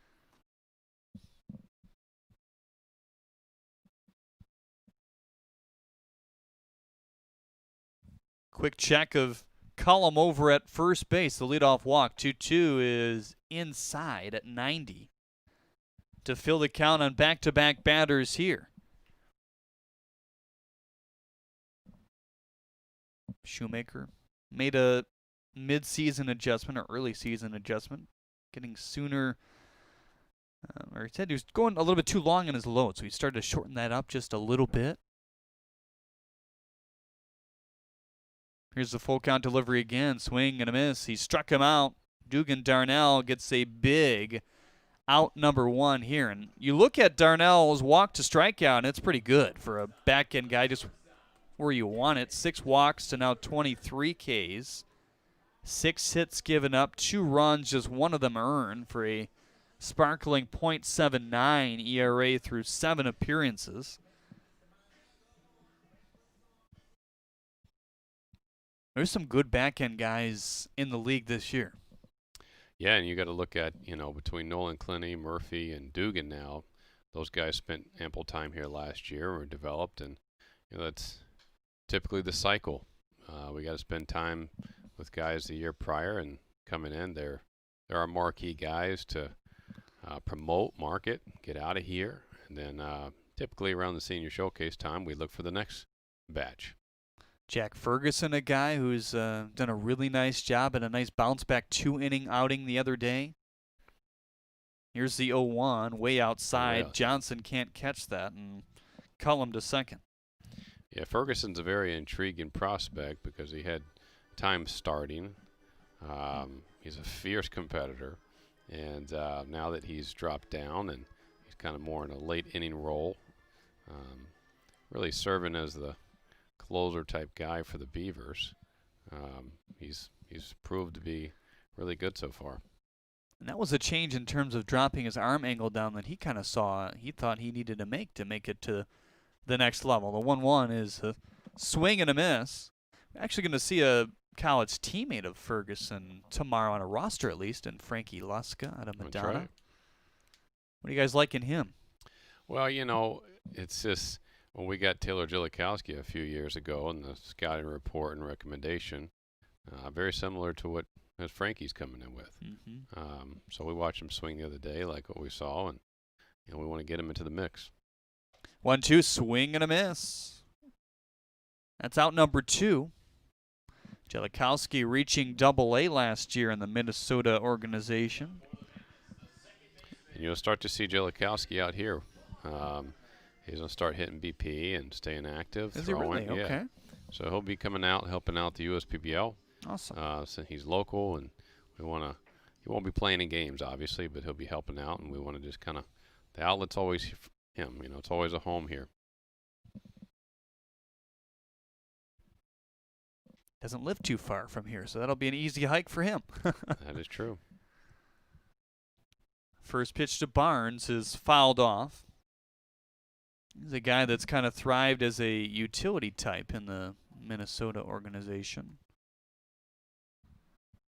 Had a whale of a senior year at Madonna, WAC Player of the Year. Showed a lot of power. One of the home run derby participants here in the USPBL back in the day. 0-1, soft serve to right for a base hit. Will they test Cullum around third? They're going to send him home. The throw's going to be lined up, and Cullum puts on the brakes. Not going to spin back, but he's out over there. What defense all the way around. Darnell comes to the middle of the diamond, darts over to third base. Smith with the swivel tag, and that is it for the 6th inning of play. To the race we go.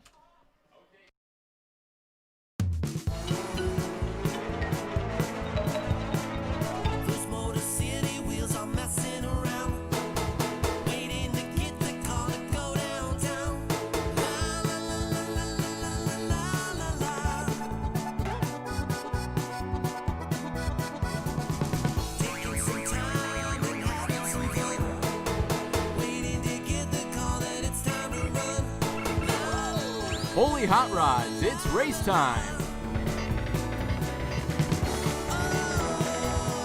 Chevy Detroit wheels, start your engines. Well, your Metro Detroit Chevy dealers race. Bella Air sprinting out in front. She's kind of taking the outside approach here. Will that burn her in the end? PD Pickup. He's always in second, but he makes that push at the end, and some gamesmanship down there down the corner. And now Bella Air needs a little clean on the wipers there. I don't think they were working. She's going to catch up back from the outside, though, and going to get her way behind home plate and sprint to the finish here. That's quite the run along the right side, and Bella Air is going to coast to the finish unless PD Pickup can catch up, and he's going to reign in second. He's your all-time second place go-getter, it seems like, early on in your Metro Detroit Chevy race here tonight. A couple cars just seem out of gas. Well, sometimes the pit stop helps. And that's the case there. Down to Chelsea Estes now. Jimmy John's Field quite a few times. So, Sebastian, what is your favorite part about coming here to Jimmy John's Field? The game. You like the game. So what's your favorite part about the baseball games? The pitching. The pitching. Would you want to face one of these pitchers? Yeah. There's the pitchers. There he is, number lucky 7. All right, Sebastian is the Metro Detroit Chevy dealer. Fan of the game, well deserved. Nice job, Sebastian. Have fun. Back to you guys. Thanks, Chelsea. Good Back job, here in the booth at Jimmy John's Field. It's a 4-3 lead for the visiting Diamond Hoppers here today. They'll have their last chance to pad the lead, but I want to go back to the bottom of the 6th inning. Jugan Darnell, number 1, fielding that cutoff because you saw an aggressive turn by Isaiah Cullum. I think he was told to go on down the third baseline, trying to force the issue and tie this game. But a good relay by Goulet got it in to Darnell, who then snapped it back to Smith at third base because of the retreating nature by Cullum. And all the way around, a Good job defensively to keep this game right where it is, Justin. Yeah, we'll see if Murph can come out and be consistent like he was on Sunday and kind of gets back-to-back consistent outings here and keep the Mammoths in there as they hope to go to the bottom half and see what they can do. 2, 3, 4 coming up. Smith, Johnson, Gray, your Zach Hart agency. 3 men due up in the 7th. 6 hits aside. It's another Hoffman Dental pitching change as Murphy comes in. Nice first fastball there at 93.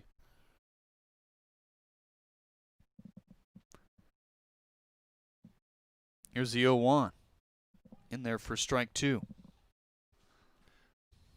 I think Michael on YouTube got his big Murph sighting. There you go. he got what he wanted. Stay tuned, and a back-end guy like Murphy gonna bring it here. Spot start on Sunday. Appeal over to first. He did not go. I think he enjoyed it.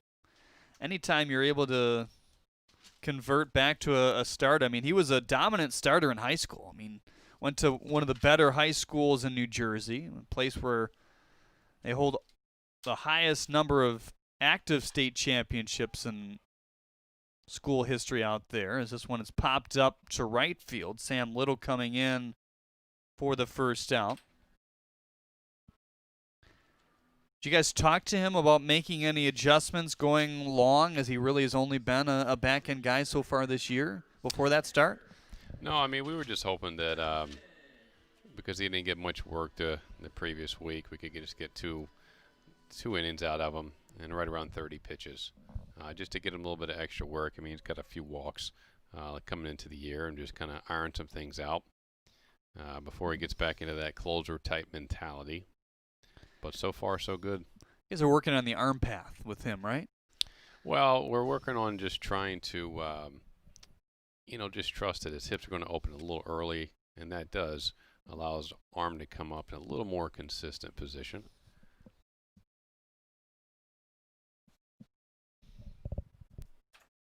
Another thing I'm sure you've mentioned on your broadcast, but the mound is still high. Sure. And early.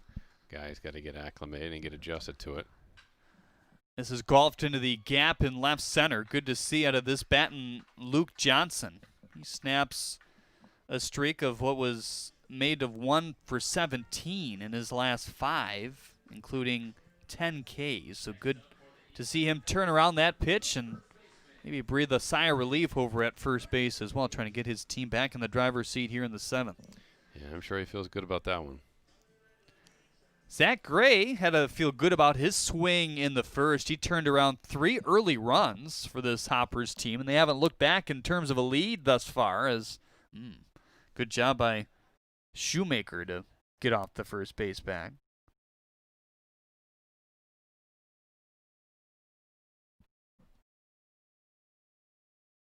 Here's the first pitch to Gray as he pops this one up. Will it stay in play? Webb Little going to give it a shot. Hangs up there, and he lost it. Maybe in that light tower down the left field line. And Gray is still alive. It's the little things that can keep you at the plate.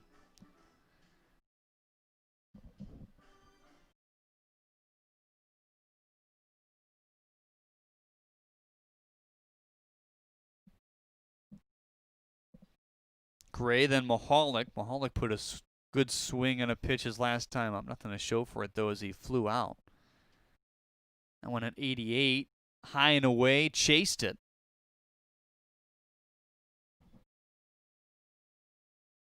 Murphy, another guy that has some good spin in his ball. That fastball at 21.01.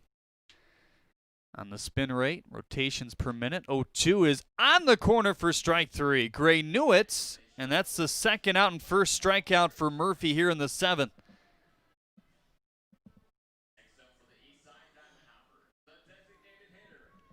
Yeah, a little different look to Murphy tonight. A little more conviction in what he's doing. Looks a little more comfortable out there.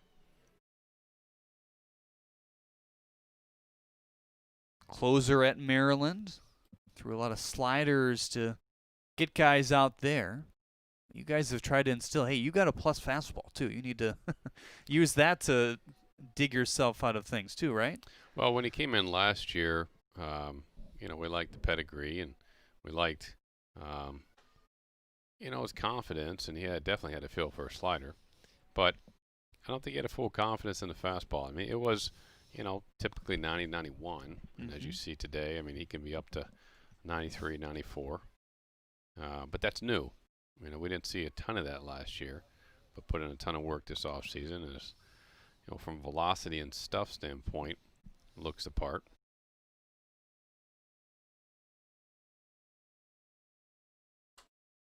Here's the 0-1.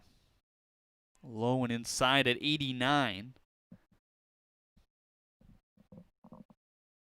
Galea's on deck. He's 1 for 3 today. Single back in the first inning. Here's Zach Hart, agency man on deck in the 7th. Runner on first in a 4-3 game in favor of the Hoppers. Runner bluffing. 1-1 popped up. Left side, Johnson, Webb, Little all converging, and it's Kieber who gets it at not the best angle, but a good job by the shortstop to get out into the outfield there to make that catch. Time for Take Me Out to the Ball Game as we head to the bottom of inning number 7. Here's Leo Ortel.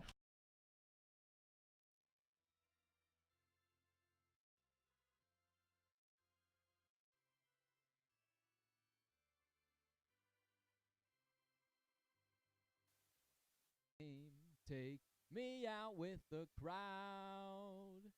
Buy me some peanuts and Cracker Jack.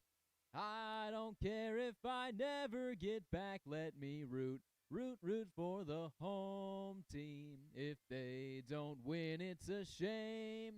For it's 1, 2, 3 strikes, you're out at the old ball game.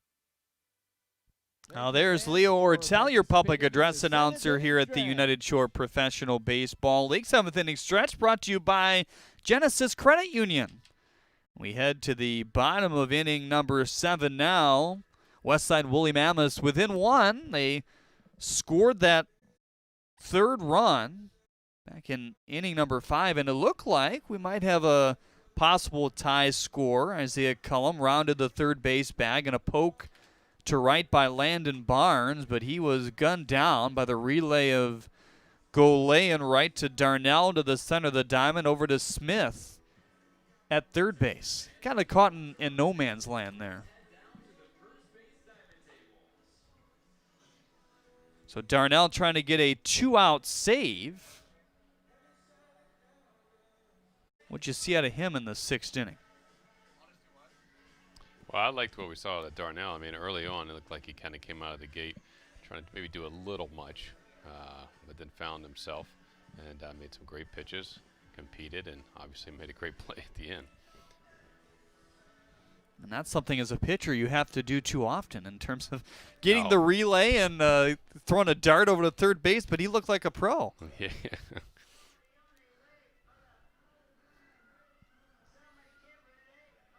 In that last inning, which I think may be our first pickle type of the year, if you want to call it that. Every pickle this year brought to you by Sherwood Brewing, and they're the official pickle of the game sponsor because they sell a pickle pizza. So how about that? Can't say I want to jump to eat that. They say it's really good. So we're going to have to bring one for you to try one game here. We'll say I do like the dill pickle potato chips, though. Those are good. Dill pickle seeds. First pitch to Sam Little is away for ball 1. Little with a productive day. This is good to see out of a guy who has a .421 start. He's worked walks 4 and 5 tonight. Scored on both of those occasions in the 1st and 5th inning. Had a single back in the 3rd as well, as that's fouled off at 90 miles an hour there. Heart of the order today has been very productive. They're only out with no productivity. Came on the flyout to left in the 3rd by Haffey. Otherwise, either a single, a walk, or an RBI, and mixed in all those at-bats thus far tonight.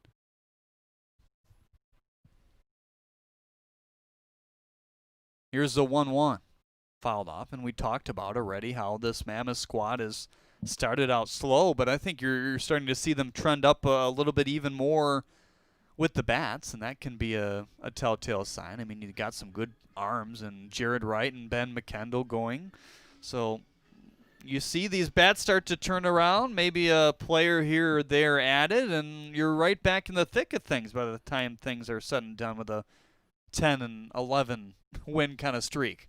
Yeah, I mean, you'll see them close. I mean, at the beginning of the year, they would probably be my favorite as the core group that was back. You got Will Johnson back, and they're getting a pitcher back this week, and Anthony Travato, who's similar to a Ferguson. Okay. So you'll see him shortly and kind of provide a little more depth out of the pen. From the side, too? Mm-hmm. From the side. Right-hander. Okay. So that presents even more problems then That's right. for most of the lineup with your righties then.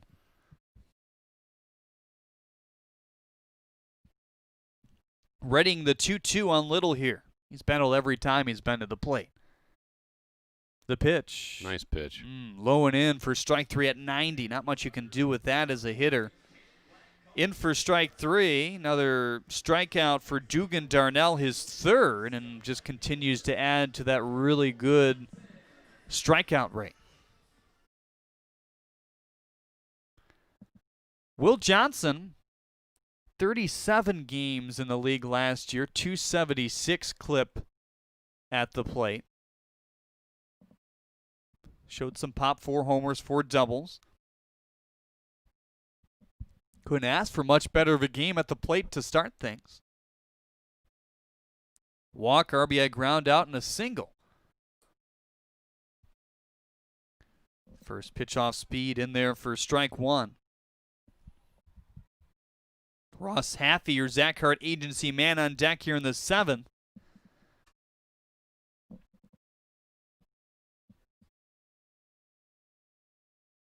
Waiting on the 0-1. Here it comes at 78, up high.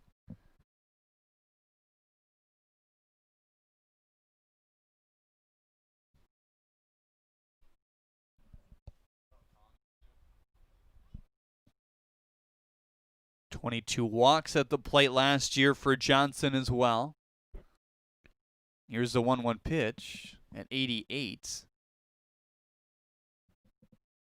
For ball 2. 2-1 on Johnson.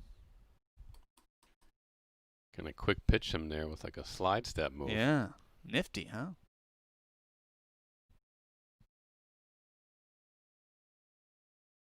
Do you ever try to get away with any of those?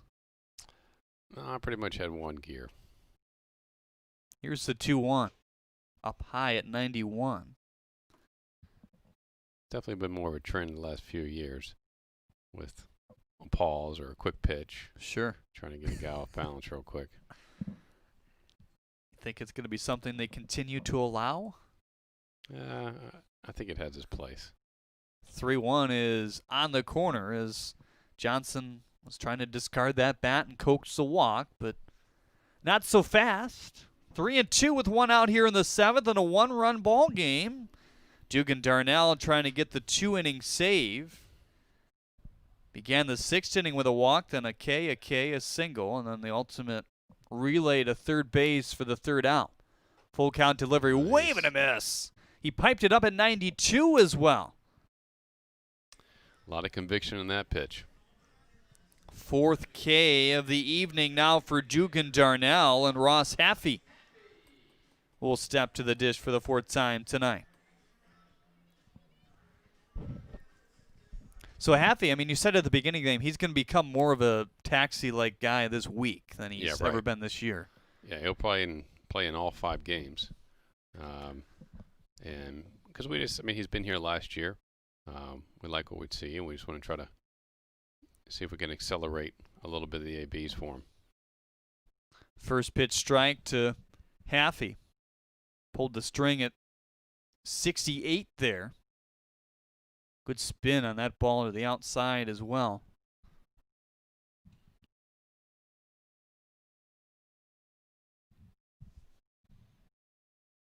Lost control for the first time this inning. That much at least on well outside. Johnson couldn't haul that one in. 2 strikeouts to begin the 7th inning. 4 in total for Dugan Darnell. Came in for Rabin Martin, who pitched 1, and St. Collins, who pitched 4. Here's the even pitch. Uncomfortable at 91 and foul. Nice pitch after 2 curveballs away to really kind of come inside with some velocity there. And as we mentioned earlier, that spin helps. It's a guy you want to be careful with in this situation. One swing of the bat and the game's tied.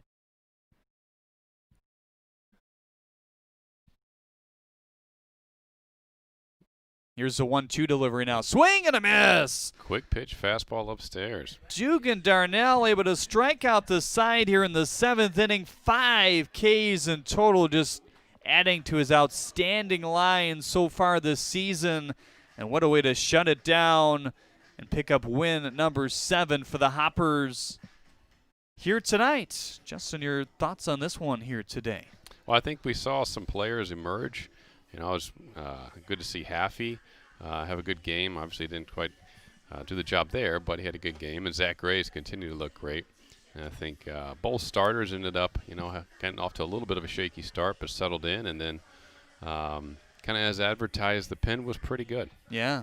Pen was solid for everyone kind of all around tonight. And Dugan really looked sharp. Probably the best I've seen him to close out the game tonight. We'll see if he's able to continue that stretch, and some of these relievers who are putting together quite the nice beginning part of this season. Chelsea Estes will have our player of the game when we come back in our Auto Lab postgame. Stick with us here on the USPBL Network.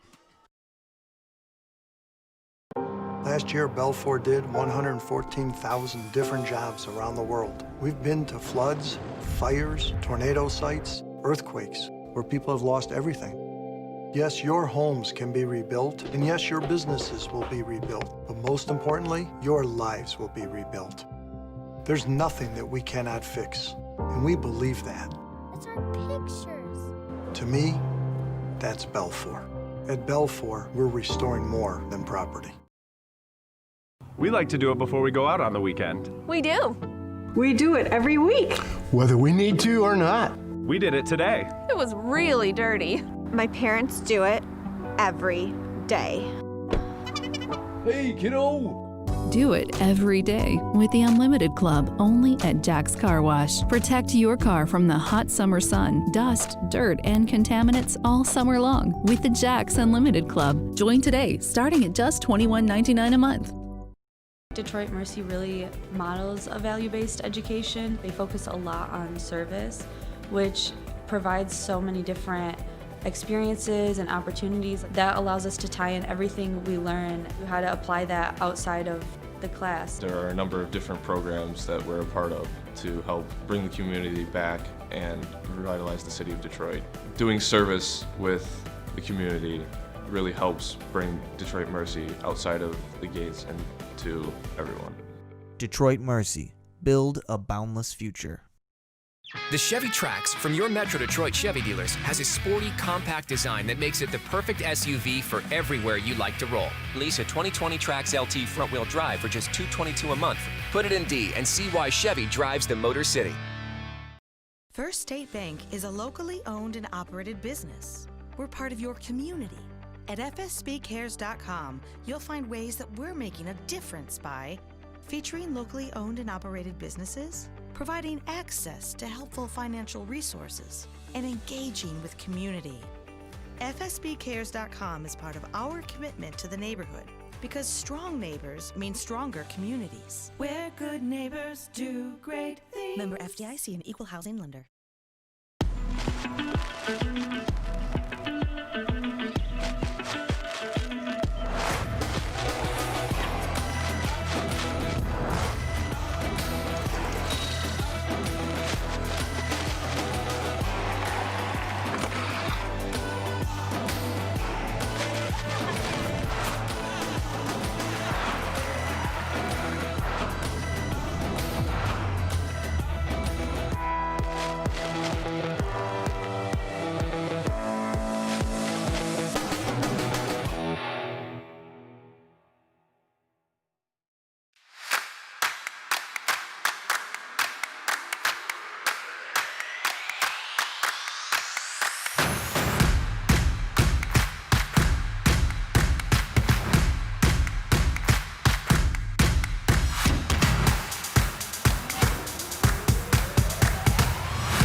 time. All right, welcome back, everyone. I am here with the Auto Lab player of the game, well-deserved Zach Gray. I'm going to make this the Zach Gray chair. You were player of the game on Sunday against the Unicorns, and now here we are again because you had a 3-run home run, which really kind of set the night, set the tone for the Hoppers tonight. So with that being said, really what's kind of clicked for you guys as a whole as a team? I don't know. I think a lot of the guys just enjoy being around each other. And when you have a team that enjoys being around each other, like my favorite part of coming to the yard every day is seeing my teammates. Like obviously I want to win, but joking around and having fun with my teammates is on the top of the list. Of course, it wouldn't be fun. It's like playing with your best friends out there. I love it. So you, as we were just kind of talking beforehand, you've been putting in a lot of hard work in the off season and now. So what have you been working on to see such success? Oh, well, I mean, I talked about it the other day, just making sure I'm more consistent. I mean, when you play baseball, and you can have some success here or there, but what separates the great players from the good players is the ability to be consistent and do it every night. And so just finding the barrel more consistently and working on my craft, it's paying off, I guess. It's definitely paying off, and you're definitely in the great player category. But you are a returning player here at USPBL. So are things a little bit different the second time around for you? Yeah, I'm a little more, I feel a little more at home. I feel a little, obviously more comfortable and just being familiar with the clubhouse people like you and Skip and all those guys. It makes you feel like you're at home. It gives you a better environment to play in for sure. I love it, and I love talking to you. You're a great guy to talk to, interview, get to know. It is. It's such a homey feeling here. It's great. And last question. It's gonna be a little bit of a fun one, and on a fun note, right? Because you like to have fun, like you said. All right, so. We all have a pre-game meal or a post-game meal.